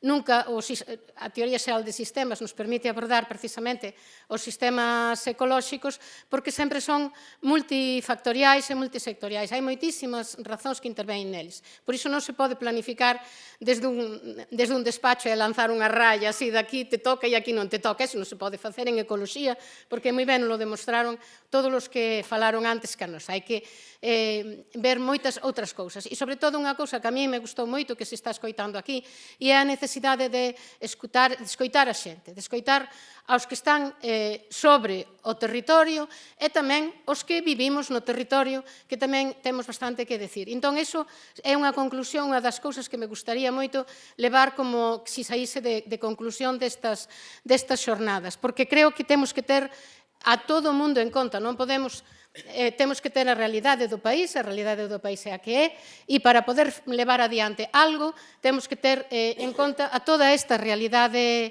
por senón a xente non se sinte implicada, estámoslo vendo. Ben, entón, en Adega participamos dunha plataforma a nivel de toda Galiza que chamamos Cousa de Raíces. En outras moitas plataformas tamén estamos, pero en Cousa de Raíces están moitos elementos que teñen que ver co mundo forestal en xeral. Está a Asociación Forestal Galega, está Montes Peciñais, están outras asociacións ecoloxistas, están tamén produtores. Hai unha grande diversidade de elementos que forman parte desta campaña en defensa do bosque autóctono galego. Por iso nos, en Cousa de Raíces, apelamos tamén a esa unidade, multifactorialidade que existe. Nos queremos salientar, hai cousas, xa dixen, que se poden medir, a ciencia ten que ser sempre medindo, é un dos elementos, os que somos profesores, bueno, fui profesora de ciencias, é unha das cousas que ensinamos, observar e medir, é importante, pero tamén hai certas cousas que nos di o sentido común, é que calquera persoa que non leve unha máquina para medir cousas pode ver cos seus ollos. Embaixo dunha carballeira, cando hai sol, cando o verao chega a forte, embaixo dunha carballeira a insolación non chega para evaporar a auga que está ás rentes do chan, senón que é asombrada precisamente polas copas das árbores. E embaixo dunha carballeira, dun bosque caducifolio, se deixa moitísima materia orgánica, como esas folliñas de carballo que temos aí, que van, como moi ben explicaron antes que a min, o profesor de Ecoloxía, van restituir a materia orgánica que se lle foi retirando ao subsolo e vai facendo solo.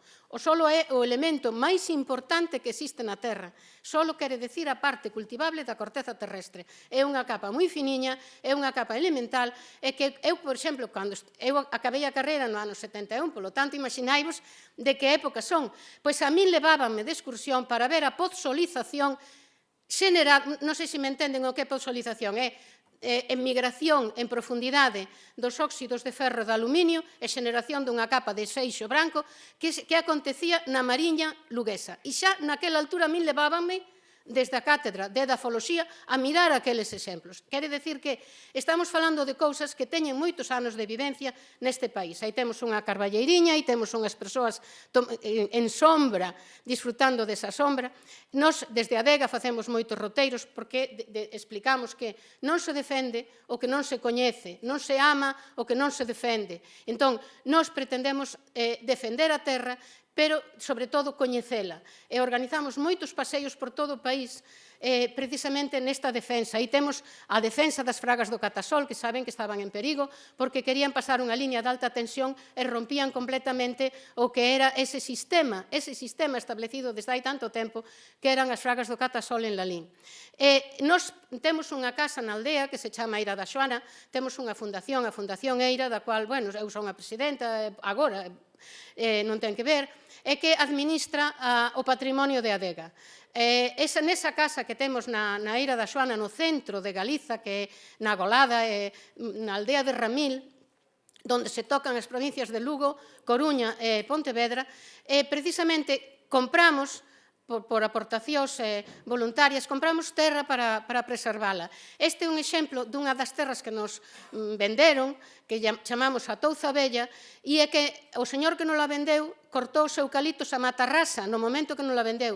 Hai uns 5 ou 6 anos. Nós temos que ir sempre a quitar esas pugas de eucaliptos porque non hai maneira, además non temos maus, somos voluntarios, e non temos maneira de eliminar, vou parar un momento, porque de eliminar o que o eucalipto deixou, porque son todas esas pugas enredadas, esas varas enredadas, que non damos cabo delas, teríamos unha necesidade dunha máquina, nós non temos diñeiro para iso, temos que facer a mão.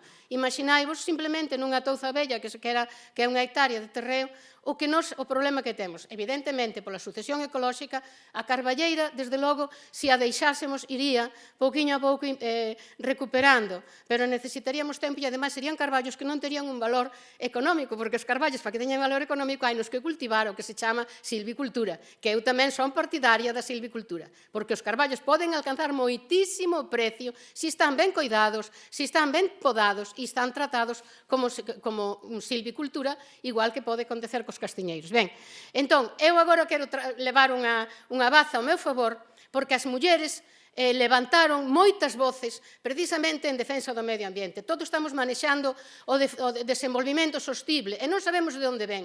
O desenvolvemento sostible foi acuñado, foi carimbado por Gro Harlem Brundtland, o informe Brundtland, que foi ministra de Medio Ambiente, gracias a Dios houve unha muller ministra do Medio Ambiente na Comunidade Económica Europea e levantou un programa que se chama Noso Futuro Común. Eu quería meter iso na cabeza, o noso futuro común. Somos uns coa Terra e pertenecemos á Terra. Elinor Ostrom foi Premio Nobel pola enunciación da economía do ben común. A economía do ben común, os bens comuns, a xestión dos bens comuns. Está demostrado, e Elinor Ostrom demostrouno, que os países que coidan o ben común son os países que alcanzan os maiores cotas de desenvolvimento e de mellor nivel de vida, que son os países, en xeral, os países nórdicos. Que todos estamos moitas veces mirándonos para eles. O ben común, simplemente os montes veciñais de ben común, témolos aquí, nós xa inventamos iso. Cuidemos do noso ben común. Entón, tamén traio aquí a Wangari Maathai, que tamén foi Premio Nobel, porque construiu o que se chama o Cinturón Verde. Ela quería recuperar e iba pouquiño a pouco recuperando a base de plantacións verdes na Kenia e, infelizmente, morreu de cancro prematuramente. Pero foi unha grandísima muller que levantou. Aí quero traer as mulleres da India, das tribus que defenden as árbores. Aí están como as deféndenas abrazándose a elas.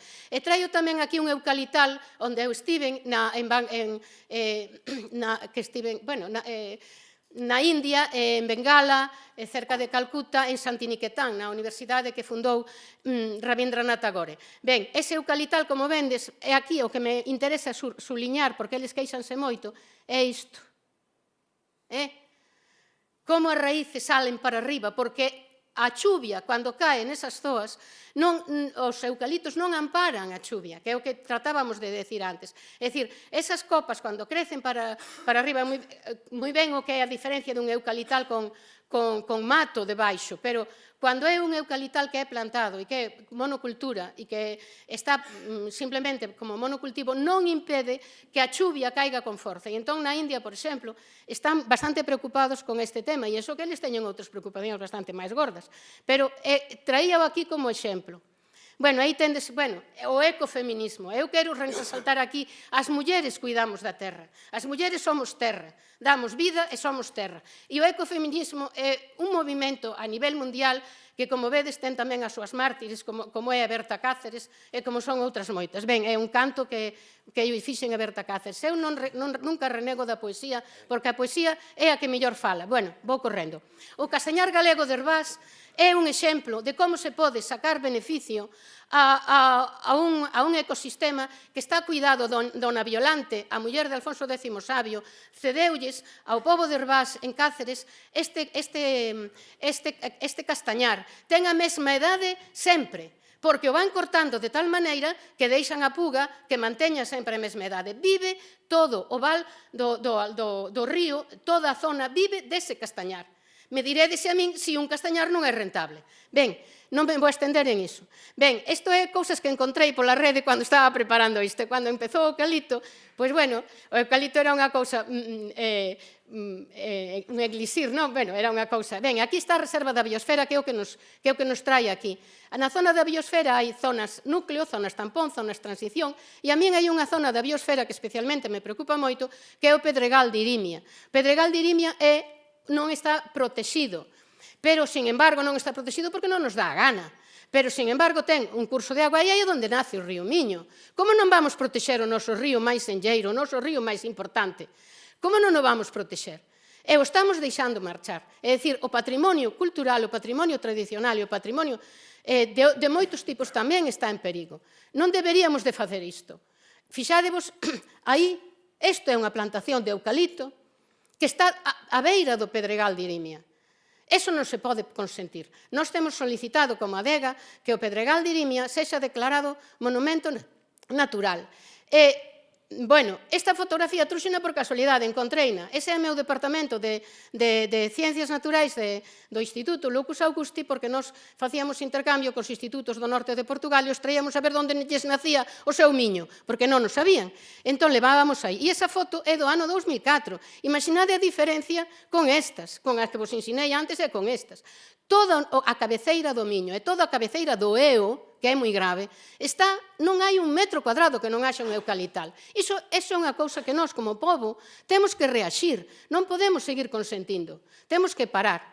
E agora hai que saber como se ten que aplicar a lei. Límites para plantar, pois aí está, en zonas con arborado autóctono.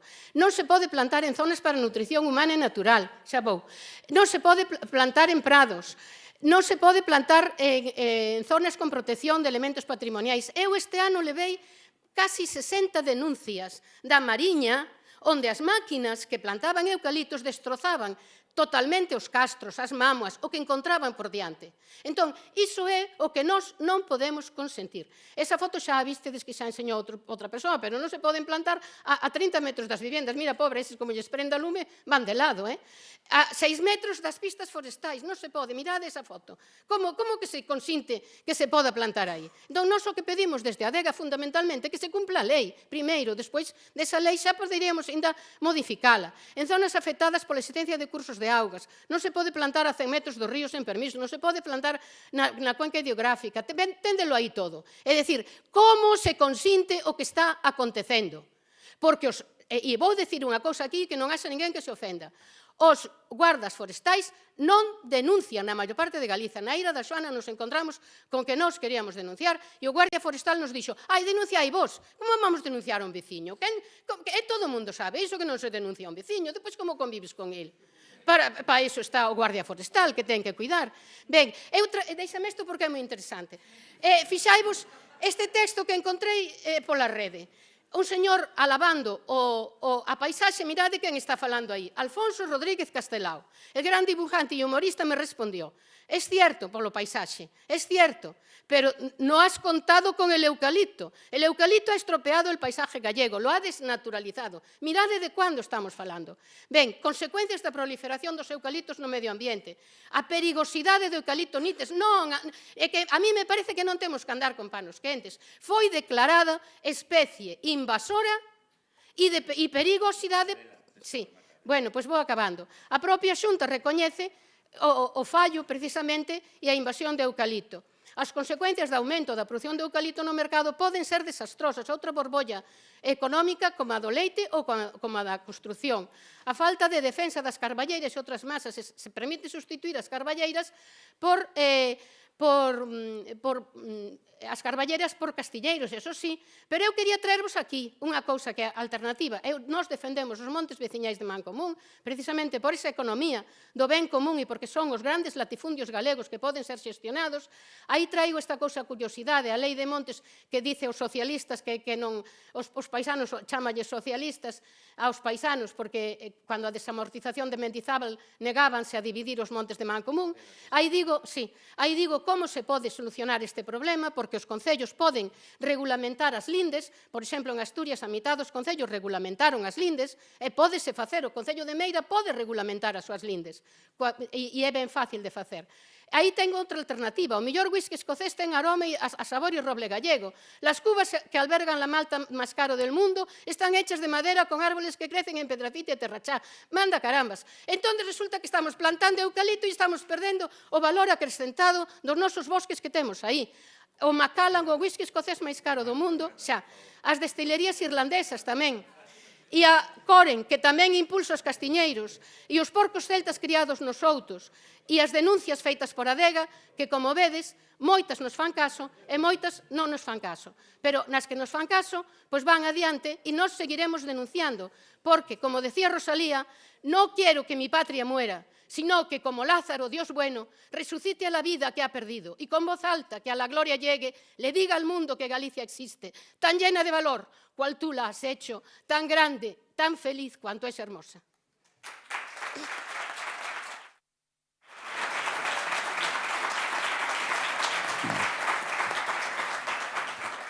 Bueno, moitas grazas, Adela, sento haber cortado, pero claro, intento equilibrar os tempos de palabra para que a cousa sexa máis ou menos homoxénea. A partir de aquí temos aproximadamente 20-25 minutos para preguntas.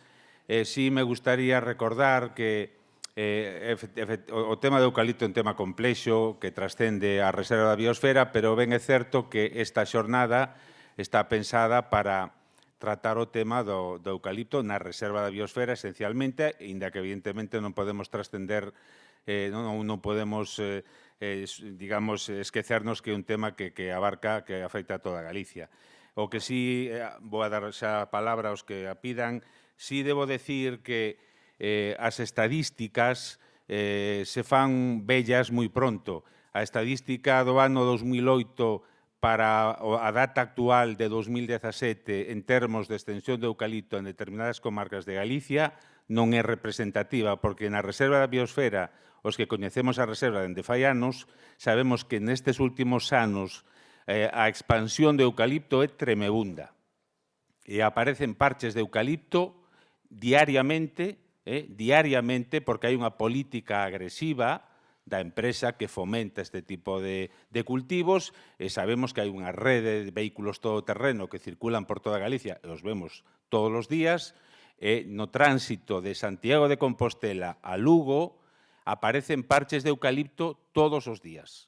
Entón, as estadísticas de 2008 reflexan unha realidade de 2008 que posiblemente se alonxa bastante da realidade que temos en determinadas comarcas para o ano 2017, que é 9 anos despois.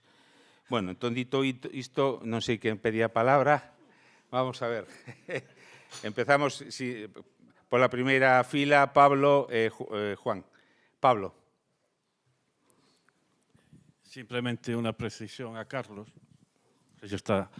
As competencias da Consellería de Medio Ambiente e Dirección Xeral de Conservación da Natureza en materia de medio ambiente son aquelas que derivan dos Estatutos da Autonomía de Galicia e la Lei de la Xunta e de seu presidente, co cal ti te has quedado no 1% das competencias que ten Galicia, porque parecenos que estás dicindo que solamente son as competencias as do plan director. Ten máis competencias en conservación da biodiversidade, tanto dentro como fora da rede de espazos naturais. Hai unha legislación, ademais, autonómica moi pobre, porque nunca quixemos, parece ser, que ter leis propias, pero temos normativas estatais e normativas autonómicas. As normas, como un plan director, pois teñen unos obxectivos. Evidentemente, non van a entrar a regular todos os obxectivos porque xa hai outros plans, forestais, urbanos, etc. Estar buscando a justificación de que se podan plantar eucaliptos nos espazos naturais protegidos, porque se poden plantar nas xesteiras, eso incumplir que haxa normativa forestal que está impidindo a transformación de solos agrícolas en solos forestais. E se queremos tamén buscar ocos, tamén hai moitos camposantos dentro da rede natura e tamén podíamos transformarlos a outro tipo de hagamos plantexamentos coherentes, porque senón creo que a xente tamén acaba perdendo un pouco a noción. Moitas grazas. Juan. Sí. Resposta, sí. Toma. A ver, vamos a ver. Eu comprendo perfectamente onde veñen as competencias e as competencias que ten a Consellería de Medio Ambiente son moitas. Eu estou falando das competencias do noso servicio, que ten competencias en espacios naturales protegidos, que fundamentalmente en Lugo é a Red Natura 2000, principalmente. Temos outro, por exemplo, por citarlo aquí, que ven a conto co eucalipto, que é o eucaliptal de Chavín. É un paisaje, un monumento natural. Biodiversidade son competencias vosas. Efectivamente, biodiversidade, sí, moi ben. Pero a efectos que teña que ver co eucalipto, pois basicamente a espacios naturales protegidos. En biodiversidade, por canto o eucalipto non é unha especie invasora, non está no catálogo de especies invasoras, non podemos facer aí moita cousa en relación a... A biodiversidade establece non só para os eucaliptos, para que tal. Vamos. Sí, no, eso basicamente o que che quero dicir. Despois, o que me comentas tú de que nunha xesteira se poda plantar eucalipto dentro da Red Natura 2000, nós dicimos que sí. Outra cousa é que un plan xeral de ordenación municipal, outro instrumento, diga que non. Nós facemos aplicar as normas que son da nosa competencia. Estámoslo facendo así.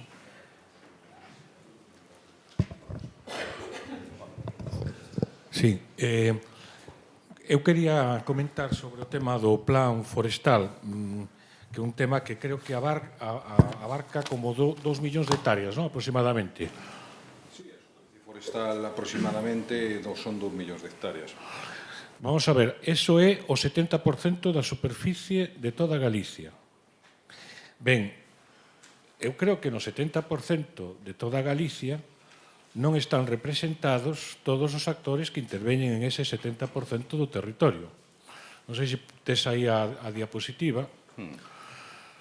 Por exemplo, se o monte en Galicia é multifuncional e acabamos de ver que temos un patrimonio tan rico, non? Por que non está patrimonio? A Consellería de Patrimonio, por exemplo. Arqueoloxía, algún organismo competente en temas de arqueoloxía.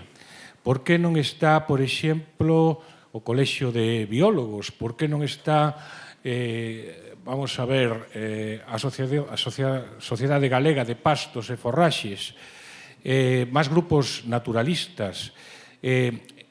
O interés do monte nas zonas urbanas ten un interés social tremendo, non? Por que non están representados aí pois os concellos? Por que non se fai un plan de ordenación dos montes tendo en conta os planes de ordenación urbana dos concellos? Porque realmente moitos montes, eu pertenezco, está no Derativa dun monte veciñal na Coruña, a 15 kilómetros, e sobrepasa o interese que poda ter os propios veciños, porque aí van a disfrutar del pois a xente os domingos, de andar en bicicleta, de ir a pasear, de coller fungos, etcétera, etcétera. Entón, eu vexo que isto me dá a impresión de que solamente está orientado, como sempre, como nos anos 70, productivo, a ver que especies se poden poñer, pero isto é ben a mesma idea do Icona. Eu creo que isto é moi retrógrado. Non vexo que este o tema feito así. Sí, eu vouche... O único que quero decir é que para que haxa intereses públicos ten que financiarse a investigación con fondos públicos. Non pode haber investigación dirixida polas empresas nas universidades, nin nos centros de investigación. Bueno, eu penso que a túa pregunta deriva dun prexuicio, de que este plan forestal, este grupo de traballo de elaboración de directrices, pois ten un planteamento, pois aparentemente polo que tú dis, antigo e tal. Lóxicamente, este grupo de traballo ten 26 representantes. É moi difícil, houve que facer subgrupos de traballo, e estes 26 representantes, pois, bueno, podemos estar nunha discusión eterna de que peso teñen que ter, por exemplo, as organizacións ecoloxistas, a Federación Galega de Caza, os distintos colexios profesionais. Sería imposible ter representados aí a todo o mundo. Lóxicamente, o procedimento que se seguiu é plantear pois que a representación tería que estar ligada ao que é o Consello Forestal de Galicia. Eu aquí non vexo realmente unha sobrerepresentación de industria forestal ou de empresas ou de determinados axentes. Lóxicamente, en función de vamos a ser claros, é como en este caso, pois estas xornadas, en función de quen participe nestas xornadas, pois, lóxicamente, o resultado, a conclusión, a lectura que se fai externa vai ser distinta. Se tú, en vez de estar 26 organizacións pos outras, pois, lóxicamente, saiche outro plan forestal. Lóxicamente, este grupo de traballo tiña que partir de algo preestablecido. E o caso máis claro preestablecido é o Consello Forestal de Galicia, que se creou por distintos decretos a partir do ano 2008, e no marco do Consello Forestal de Galicia deuse a posibilidade de participar ás organizacións que o consideraban convinte. Polo tanto, eu non podo estar máis en desacordo co teu planteamento. Outro prexuicio que eu penso que planteas intrínsecamente na túa pregunta é que non vai haber un planteamento de que, por exemplo, se poidan producir pastos en terreos forestais. É unha pena que o quitei porque me parecía que non viña o caso, pero o aproveitamento de pastos en pastos naturais que se pode, desde logo, plantear, non sei por que estar dicindo que non, pois simplemente hai que ler a Lei de Montes, e neste caso, pois a directriz que saiu é que das 100.000 hectáreas de superficie de pastos que aparentemente na situación actual hai en terreo forestais, fundamentalmente en comunidades de montes veciñais en Mancomún, deberíase incrementar hasta 230.000 hectáreas.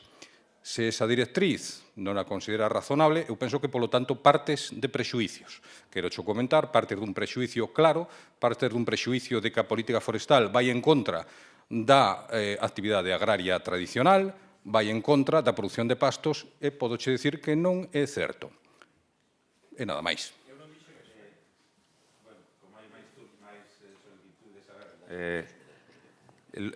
Óscar, e logo, a ver, perdoar se non, en fin, ubico a todos. Óscar, detrás, e aló ao fondo o seguinte. Vale, intentar ser breves porque temos pouco tempo. Sí. Coitase, non sei, sí. Nada, eu era afondando un pouco na reflexión que fixo Pablo Ramil, que me parece tamén inaudito que a Consellería veña de Medio Ambiente, que é a que ten que velar, non, pola conservación, veña aquí a declararse incompetente, non? Incompetente casi nun 80% do territorio, ou máis, non? Porque, digamos, se dice que só ten competencias en Rede Natura, pois apaga e vámonos, non?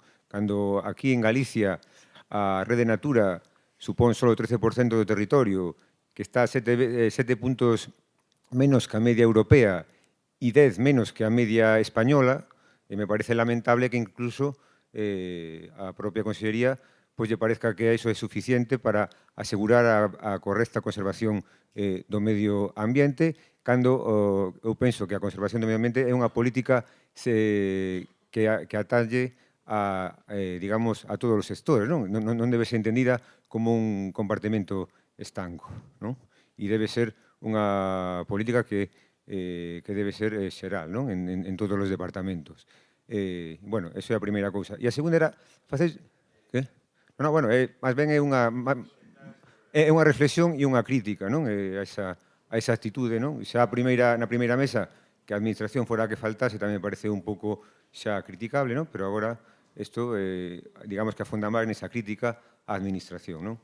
E, por outra banda, agora era preguntarlle a Xacobe se nos podía explicar un pouco máis a súa proposta, non? Que facía de limitación de eucalipto, non? E que nos parecía un pouco importante, a mellor coñecer aquí, non? Un pouco máis en profundidade. Moi brevemente. A nosa proposta é o respeto á lei. Actualmente a lei di que non se pode plantar o eucalipto basicamente en terras agrarias, nin ampliar nas superficies de Rede Natura, coas excepcións que se comentaron, e donde hai frondosas. Non se pode cortar un carballo e plantar un eucalipto, e ninguén o está pedindo. O que nos pedimos é que nesas 30.000 hectáreas que xa reconoceu a Consellería Agrarias que están plantados con eucalipto, que son máis, porque se están vendendo de orden de 15 millóns de plantas de eucalipto nítens o ano, que van para algún sitio, e só hai que darse unha volta por aí, son máis de 30.000 hectáreas, que esas plantacións se levanten, que se restaura a legalidade. Por qué? Porque son fundamentales a superficie agraria para aumentar a base de explotacións e que teñen futuro día de mañán e que esa xente pode seguir no campo, nos poda seguir protexendo tamén o sector forestal, con os prados, terras de labor, etc. Entón, tal como está ahora mesmo a lei di que esa xente hai que sancionala entre 1.000 e 3.000 euros de multa e despois levantar a plantación, incluso con multas coercitivas, se non a levanta se poden repetir no tempo. Nós o que propusimos foi unha amnistía. En que consiste esa amnistía? Consiste en comunicar a esas persoas que están en situación irregular, que teñen unha plantación irregular, darlles un plazo para que a levanten, e se a levantan dentro dese plazo, en eso consiste a amnistía, non terían sanción, porque no rural estamos hasta os collóns, con perdón da expresión, das multas, das sancións, e de que todo veña con 3.000, con 2.000, con 1.500 euros por diante, que non somos xa nin súbditos, somos sospeitosos. É unha cosa tremenda. Esa amnistía é que se levanten as plantacións nun plazo sin aplicar esa sanción e que se lle informe aos propietarios que teñen oportunidade de meter esos terrenos no Banco de Terras de Galicia. E aí podrían percibir un alquiler con seguridade xurídica e con transparencia de precios. Nos pensamos que iso é fundamental. Estamos pedindo algo tan revolucionario como que se cumpla a lei. E estamos preguntándonos cando se vai empezar a cumplir. Cando sean 100.000 hectáreas, cando sean 200.000. E ademais hai un problema añadido para os propietarios que están plantando. que non se lle está dicindo que o día de mañán vai ser ilegal meter esa madeira nas industrias. As industrias non a van a poder admitir, porque todo o sistema de trazabilidade que xa se está ponendo en marcha van a dar esa madeira como ilegal, como se viñera del Congo belga ou dun sitio tropical onde se cortara, se explotara a xente dali e se desfixera o medio ambiente. Vai ser ilegal aos efectos. Entón, se está creando unha burbulla que canto máis tardemos en empezar a exigir ese cumprimento da lei, máis vai a costar. Menos terras na agricultura, máis hectáreas para levantar e máis propietarios que van a estar nun calixón sin salida, porque a ver que se fai con esa madeira. Pero o máis importante, creo, da nosa proposta é o tema da amnistía, que non se sanciona a xente en primeira instancia, que non se vaya coa sanción por diante. E fai falta unha amnistía, porque é tan serio non cumplir a lei, que a administración diga levante eso que non lle vai a sancionar, cando hai unha lei que sí di que ten que sancionar, que hai que facer unha lei de amnistía para poder facer eso. E iso nos dá un pouco a idea da gravedade do que está supoñendo o incumprimento da lei.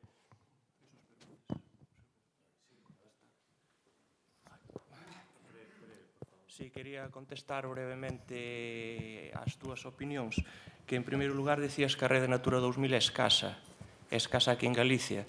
Así o pénsalo tú, penso a Unión Europea, eu personalmente tamén o penso, de feito fainos ampliala, hai diseñadas unhas zonas de ampliación da Red Natura 2000 que ainda non son efectivas, pero xa están polo menos diseñadas, esperemos que se amplíe. E despois, en canto a, non sei, ao mellor non che gustou, vamos a ver, non sei, falabas dunha actitud do servicio, non é unha actitud, é unhas normas que hai que cumplir e nós, no que nos compete, aplicámolas. E nada máis, non hai outra cousa. Que este mal, que sea discutible as normas, pois habría que velo, pero nós non facemos outra cousa máis que aplicar as normas. Sí, un pouco afondando o que está falando aquí, incluso que decía Jacobo... Bueno, perdón, desculpa, bueno, tiña a palabra el, pero bueno, é igual, el cede a palabra. Continúo, se me permitides. Sí, mira, si podes identificarte... Sí, Xavier Bruña. Sí, vale. Un pouco afondando o que se comentaba con claridade, hai unha distancia moi enorme entre as normas e a aplicación na realidade. O Torruño volveu a insistir na mesma visión que decía con anterioridade. E eu creo na necesidade de reducir esa distancia e eu creo que o papel da administración aí ten que ser o de facilitador e mediadora nos procesos. É moi importante que traslademos cal é a situación desa norma, expliquemos por que é necesaria e podamos trasladar incorporar na realidade práctica da parcela esas limitacións, esas prohibicións ou esas posibilidades que teña a parcela. Recupero un pouco as cuestións que se veñen dicindo na mesa, que decía Roque, incluso das directrices, de aproveitar esa extensión forestal que se fixo no seu momento, a extensionismo agrario, que eu creo que moitos dos traballadores que estamos en medio rural vimos reivindicando e estaríamos orgullosos de poder realizar. E nesta cuestión, quero matizar un pouco o que decía Adela, que era o desa xente forestal. Independentemente das condicións persoais que existan no traballo, moitas veces depende da vontade política que se faga unha ou outra actuación. Entón, non matemos o mensaxeiro, senón indiquemos que realmente o que é preciso é que, por exemplo, a tramitación se faga de oficio e non, por exemplo, que se teña que facer de parte. E por iso... Remata, por favor, que quedan moitos... Insisto na necesidade de reclamar ese extensionismo desde unha visión integral e rural. Gracias. Sí, e logo ao fondo, logo vai, sí, logo vos. Sí. Hola, son Manuel Rodríguez Guitián, profesor da Escola Politécnica aquí no campus de Lugo, compañeiro de moitos dos asistentes e dos figurantes nas mesas que pasaron, mas nesta e incluso algunha da que virá. Quería facer unha pequena reflexión ao fío das opinións que se levan vertidas hasta o momento na mesa anterior e nesta, un pouco para poner en riba da mesa o que, desde o meu punto de vista, é unha das conclusións que está aflorando, as pensas do que veña na última mesa. E é un posicionamento bipolar, entre os que expresaron as súas opinións aquí, entre aqueles que defenden a preponderancia do criterio económico sobre o resto e aquelas opinións que verten outras persoas que asumen e reivindican unha visión poliédrica. Eu comparto esta última.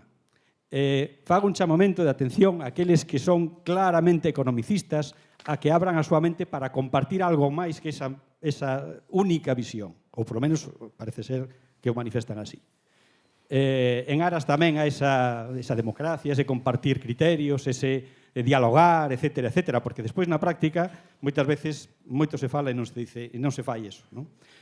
Hai outra cuestión que aflora aquí, desde o meu punto de vista, e é a doble raseiro que temos de medir.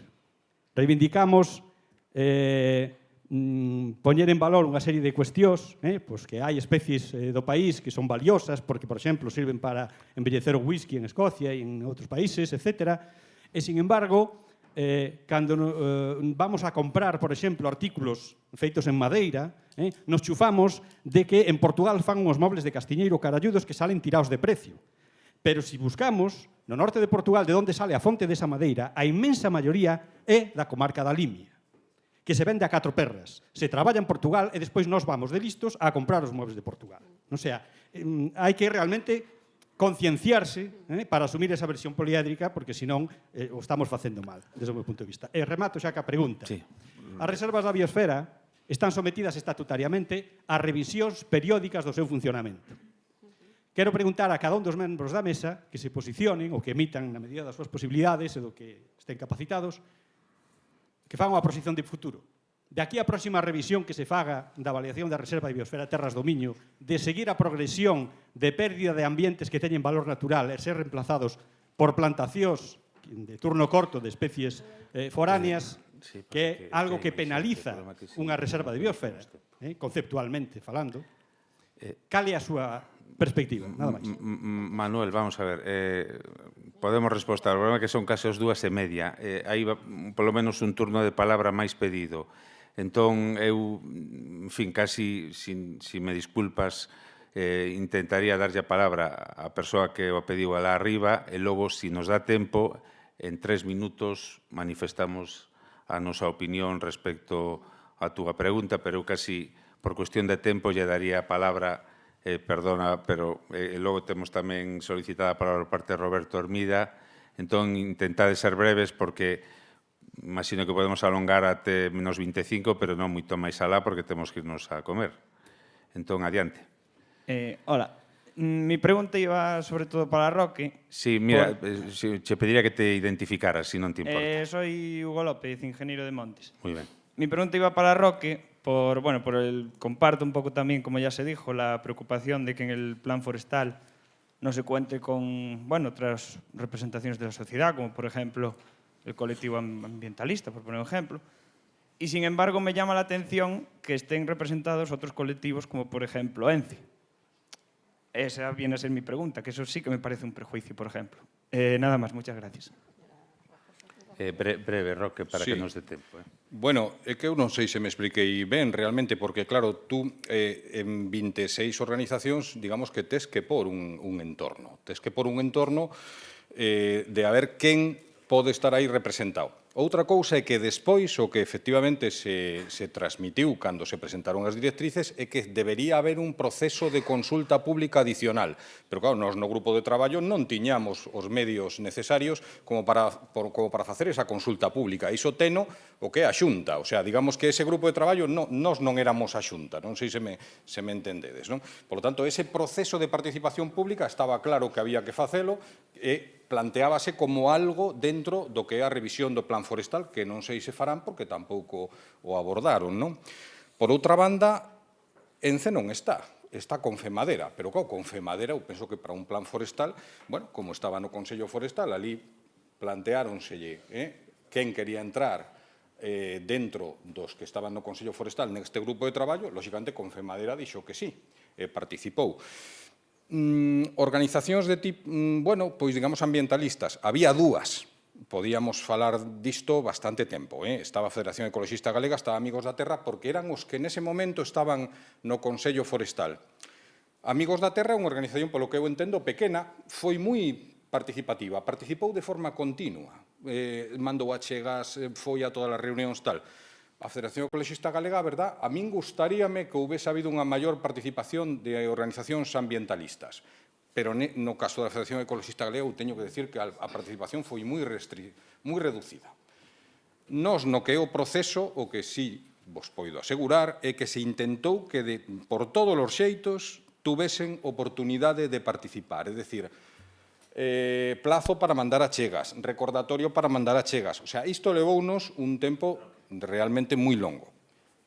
Podo cho asegurar que o que non participou máis é porque realmente non o tomou en serio. Creo que, a ver, que hai moitas... Non sei se podemos alongar un pouquiño máis o... A ver, nos interpelaba Manuel Guitián, os membros da mesa, sobre o destino da reserva da biosfera no futuro.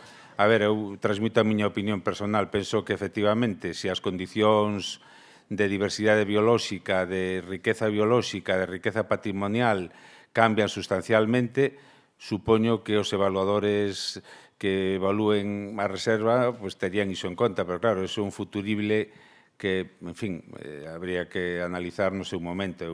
Quizá o que é evidente, o que sí é evidente para os que todos os que coñecemos e traballamos na reserva da biosfera é que, eu vou a dar unha opinión, desgraciadamente se manifesta nos últimos anos unha expansión crecente do eucalipto. É unha realidade que se dá e que non se pode negar. Ata onde vai a chegar?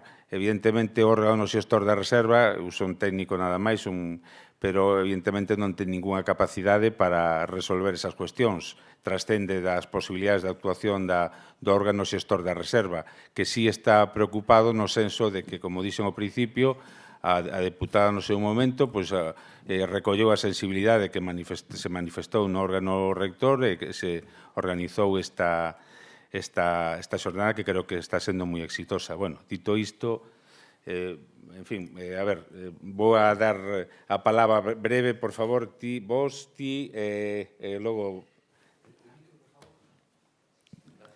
Soy Alejandro Oliveros, de ENCE, el que estaba ahí en el papel. Vale, antes he intentado participar también porque había muchas cosas que me llamaban la atención. Bueno, en primer lugar, varias cosas que me parecen importantes, ¿no? Bueno, nosotros hemos estado participando como ENCE porque el resto de Confemadera no quiso participar, el convocado era Confemadera. A nosotros nos parecía fundamental hablar de estas cosas, nos parece fundamental. Y a mí me parece que sí que hay una visión poliédrica por todas las partes. Lo que pasa es que creo que alguna, al contrario, precisamente, y aprovecho el envite, es que a veces se olvida un poco la parte económica. A mí me encanta pensar que porque nuestros coches llevan logos desde Coruña a Lugo y tal, la gente planta un montón. Yo creo que más bien significará que pagamos un precio que les parece interesante. Eso es lo que pienso, porque ojalá tuviéramos esa capacidad de influir, de decirle al propietario lo que tiene que plantar. Nosotros al propietario, el 95% de la madera que nosotros transformamos en productos que llevamos todos día a día, por todos lados y tal, que todos me imagino que queremos seguir utilizando, lo transformamos a partir de propietarios forestales que han decidido libremente, como inversores y como gestores de su terreno, hacer una plantación porque consideran que eso es negocio, porque consideran que eso es útil y que es bueno. Entonces, todos tenemos bastante asumido lo que es la sostenibilidad, pero a veces nos olvidamos de que hay una parte esencial, tan esencial como las otras dos, de la sostenibilidad, que es la sostenibilidad económica. A mí lo que me gustaría ver, porque en este tema se ha hablado, la mesa era ambiental y social, el tema de... Te rogaría brevedad concisión. A mí lo que me gustaría es saber qué se propone, que a lo mejor es esta tarde, pero qué se propone para realmente evitar el abandono, que es el mayor problema que tenemos en el sector forestal. No solamente en Galicia, también en España. Pero para eso tiene que haber detrás mecanismos económicos, los que sean. Me parece fantástico, de verdad lo digo, que ADEGA compre terreno y lo gestione como considere. Ahí está asumiendo y está invirtiendo. Eso es un modelo. Sí. Que nos lo regala gente también. Bueno, fantástico, fantástico. No me extraña por otra parte, porque a veces... Bueno, no, más que nada por ahora, el momento que te pediría concisión. Que hagas tu reflexión final que quieras. Mi única, de verdad, yo creo que la pregunta, la aportación que se hace en uno de los usos, que es el tema del eucalipto, me parece fundamental saber cuánto hay, me parece fundamental saber lo que aporta, evitar el dilema que no existe tanto de decir, no, bosques autóctonos frente a plantaciones forestales, porque eso no está permitido sustituir, ¿vale? Entonces es un dilema, ojalá, oye, pues desde luego desde el punto de vista ambiental hay cosas mucho más en equilibrio, pero las plantaciones tienen un hueco, tienen un lugar y tienen una necesidad para la sociedad, y gracias a ellas También nosotros, por ejemplo, que estamos certificados, producimos y gestionamos montes autóctonos. Tenemos una superficie, nosotros gestionamos 12.000 hectáreas. Perdón por la brevedad y tal. No, simplemente por la Es la alusión. emoción, de verdad que... No, yo siento cortarte, te podría dejar más tiempo, pero no lo tenemos. Yo, Simplemente por alusión a lo que dije. Yo, evidentemente, los propietarios que deciden voluntaria y libremente plantar eucalipto, evidentemente, ENCE no los coacciona, faltaría más. Lo que sí hay es una política agresiva comercial que implica, que desde hace pocos años, que implica que Galicia está llena de todoterrenos de ENCE. Eso es una realidad real. De ENCE muy y valga poquito. la redundancia. Perdón, de ENCE tenemos solamente, insisto, solo el 5%. Bueno, yo ando 12.000 hectáreas. Yo ando mucho por Galicia y veo los todoterrenos de ENCE. Eso sí. Y veo la... Vamos a ver, yo no estaba cuestionando, por supuesto, que ENCE esté presionando a nadie, que no lo hace, válgame Dios. Lo único que quería decir es que hay una política comercial agresiva, si se me permite la expresión, desde hace pocos años, y el resultado, primero, por esa política agresiva, y segundo, por la inacción de la Administración, y estoy de acuerdo, creo que no sé quién lo dijo, porque es la responsable de que se ordene adecuadamente el territorio. El territorio tiene que estar ordenado por la Administración, porque a nadie se le permite poner una casa donde le da la gana. Si yo voy a la Plaza del Obradoiro y quiero colocar algo allí, a mí no me dejan, ni me dejan hacer usos turísticos de la Catedral de Santiago. Y, sin embargo, aquí tenemos la filosofía de en mi tierra hago lo que me da la gana. Y eso, en un Estado moderno, europeo, del siglo XXI, no es aceptable. No es aceptable. Entonces, igual que no nos dejan, como bien dijo alguien en la mesa anterior, y perdonad que me extiendo brevemente, igual que a nosotros no nos dejan conducir a 200 por hora, aunque tengamos un coche de 300 caballos, claro que sí, y lo asumimos, porque forma parte de la regla de juego de la sociedad, pues igualmente, si los poderes deciden que hay zonas de Galicia que razonablemente no pueden soportar este tipo de plantaciones, porque suponen una agresión flagrante al territorio, al paisaje, del que apenas hemos hablado aquí. Queremos darle valor turístico a Galicia. Y es mentira, cuando la realidad paisajística, como dijo esta mujer, que ya ponía de manifiesto Castelao, es una vergüenza el paisaje que dejamos en muchas zonas de Galicia. El interior da Costa da Morte. Discutible, me parece a mí, el interior da Costa da Morte, concellos de Zas, Vimianzo, eso... Realmente el nivel de depresión que debería haber ahí entre el paisano debería ser terrible, porque eso da pena. Pero que de verdad que no se nos olvide que tiene que haber un propietario que gestione, que necesita dinero para gestionar. Totalmente de acuerdo. Por eso es la Administración la que tiene que tomar la iniciativa y hay que ofrecer alternativas. Estoy de acuerdo. Bueno, ¿quién más faltaba por tomar la palabra? Raúl García, son enxeñeiro de Montes e quería facer unha pregunta para o señor Cordero. Na última diapositiva víase un gráfico no que se vía un aumento da superficie de eucalipto frente a un aumento do número de incendios. Gostaríame que matizara si a superficie queimada responde a superficie plantada de eucaliptus ou outras especies. Porque pode dar lugar a engaños, entende? Esa parte tuvo que ir a tal velocidade que evidentemente non houve maneira de plantexar nada coherente. Por ser moi breve, o que estaba plantexando é que hai unha correlación positiva entre a superficie plantada de eucalipto nos países mediterráneos e o número de incendios. Non falei de superficie queimada. Con eso non estou dicindo que plantar eucaliptos provoque incendios. Pero a cuestión é moi clara. Hai dúas posibilidades. Se plantas eucaliptos provocas incendios, que sería relación causa-efecto, que non creo que exista, ou alternativa. Hai algo que está favorecendo ambas cousas. Podías explicar por que os árboles de gasolina na Mariña, que é a zona principal do eucalipto, non arden?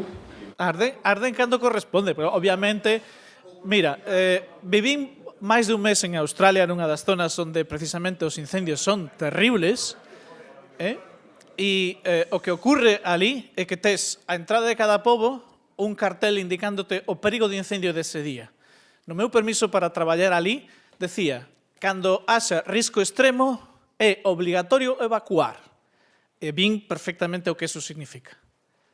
Cando hai un risco extremo significa temperaturas altísimas, sequedade do ambiente baixísimo e, evidentemente, un risco que non se dá na Mariña. O caso que non se dá na Mariña. Te estou dicindo, eso non se dá na Mariña. Repito, o caso da Mariña plantado de eucaliptos é que é o que menos hace de Galicia. Parece que non me escoita. Estou dicindo que esas circunstancias non se dan na Mariña. Máis claro, agua. Alguén máis? Sí, nada, sí. Breve, un minutiño nada máis. A ver, breve, bueno, por favor. A min hai unha cosa, sí, bueno, a lo largo destas dúas mesas interesábame bastante o plantexamento. Creo que hai unha cousa que botei en falta. Falouse bastante e concordo bastante coa análise da radiografía social sobre todo da sociedade rural en Galicia no último século. Pero botei en falta a estrutura da propiedade. Creo que básico para entender o que está pasando co eucalipto ou con outras cousas, non? É dicir, unha radiografía de cual é a atomización da propiedade en Galicia do propio concepto de monte. É dicir, o monte, desgraciadamente, non existe en Galicia. Existen parcelas. Vale? Eso nos vai condicionar moito a xestión do territorio. Cada un con propietario. É dicir, nesa multiplicidade e unido ao que se comentou, o despoboamento e o abandono das actividades rurales, claramente favorecen unha especie, que é unha especie onde non hai aportación de traballo, é dicir, unha especie que planto e corto, nada máis. É dicir, é claramente un vector importante as outras dúas causas para o meu modo de ver. E despois, o que sí me interesaba, e estou de acordo con bastante do que argumentario das directrices que se marcan no borrador do plan forestal, pero hai unha cosa que me gustaría, ou que boto en falta, quizá, que son esas medidas que creo que chamastes de acompañamento públicas. É dicir, está claro que unha medida de planificación territorial non podemos ir aos modelos do século XIX ou principios do século XX de dibuixar nun plano. Eso non é suficiente. Esas medidas de acompañamento públicas, e pregunto, esta é a miña pregunta, se están esbozando que medidas públicas, como poden ser, por exemplo, criterios de crear mercados para solventar esas externalidades, tanto positivas como negativas, que condicionan basicamente a política forestal, os instrumentos de xestión de terras, como pode ser un fortalecemento dun banco de terras, como teñen en Francia, por exemplo, dar esa posibilidade, porque está claro que con 900 euros por hectárea de renta dun eucalipto, non me interesa meter no banco de terras, que me van a pagar a mitad. É dicir, aparte de perder, digamos, a disponibilidade del terreno, realmente económicamente parece que non me está interesando. Entonces, ese tipo de medidas de acompañamento que para mí son básicas, porque a planificación en sí está moi ben como primeiro paso, pero se non acompaño de políticas de outro tipo, eu creo que non hai demasiado que rascar neste tema, pero bueno, é a miña opinión. Roque, simplemente eso, pregunto a ti porque tú estuveches na elaboración, si en realidade se esbozan ese tipo de políticas de acompañamento. Bueno, creo que intervén Roque, vamos a rematar, porque son as 3 menos cuarto, creo que xa nos pasamos un cuarto de hora, sinto si quedan intervintes. Eu, Santiago, realmente eu non che podo contestar a iso, porque, claro, esas medidas de acompañamento realmente é unha decisión que ten que tomar a nivel Santiago. Se me preguntas a miña percepción, pois a miña percepción é que realmente o esforzo esencial que se fai a nivel de toda a administración forestal é o tema dos incendios, porque é a cuestión, digamos, máis que sai nos medios, pero realmente non hai un esforzo real para plantear esas medidas de acompañamento, esas compensacións, todas esas políticas de dinamización que podan dar lugar a outras alternativas a simplemente plantar eucaliptos. Alternativas no ámbito forestal, como podrían ser outras especies, ou tamén alternativas no ámbito agrícola, porque seguramente se plantan tantas superficies agrícolas é porque o propietario, aunque este incumplindo a lei, faino, pois porque non atopa realmente alternativas viables, non? Pero realmente non che podo contestar porque non sei, eu sigo perplexo un pouco co que se fai a nivel Santiago, con todo o respeto á administración, sobre todo os que están máis a nivel de terra, en distritos forestais, en provincias, tal, pero a nivel Santiago parece que todo xira en torno ao lume e nada máis. Bueno, pois rematamos.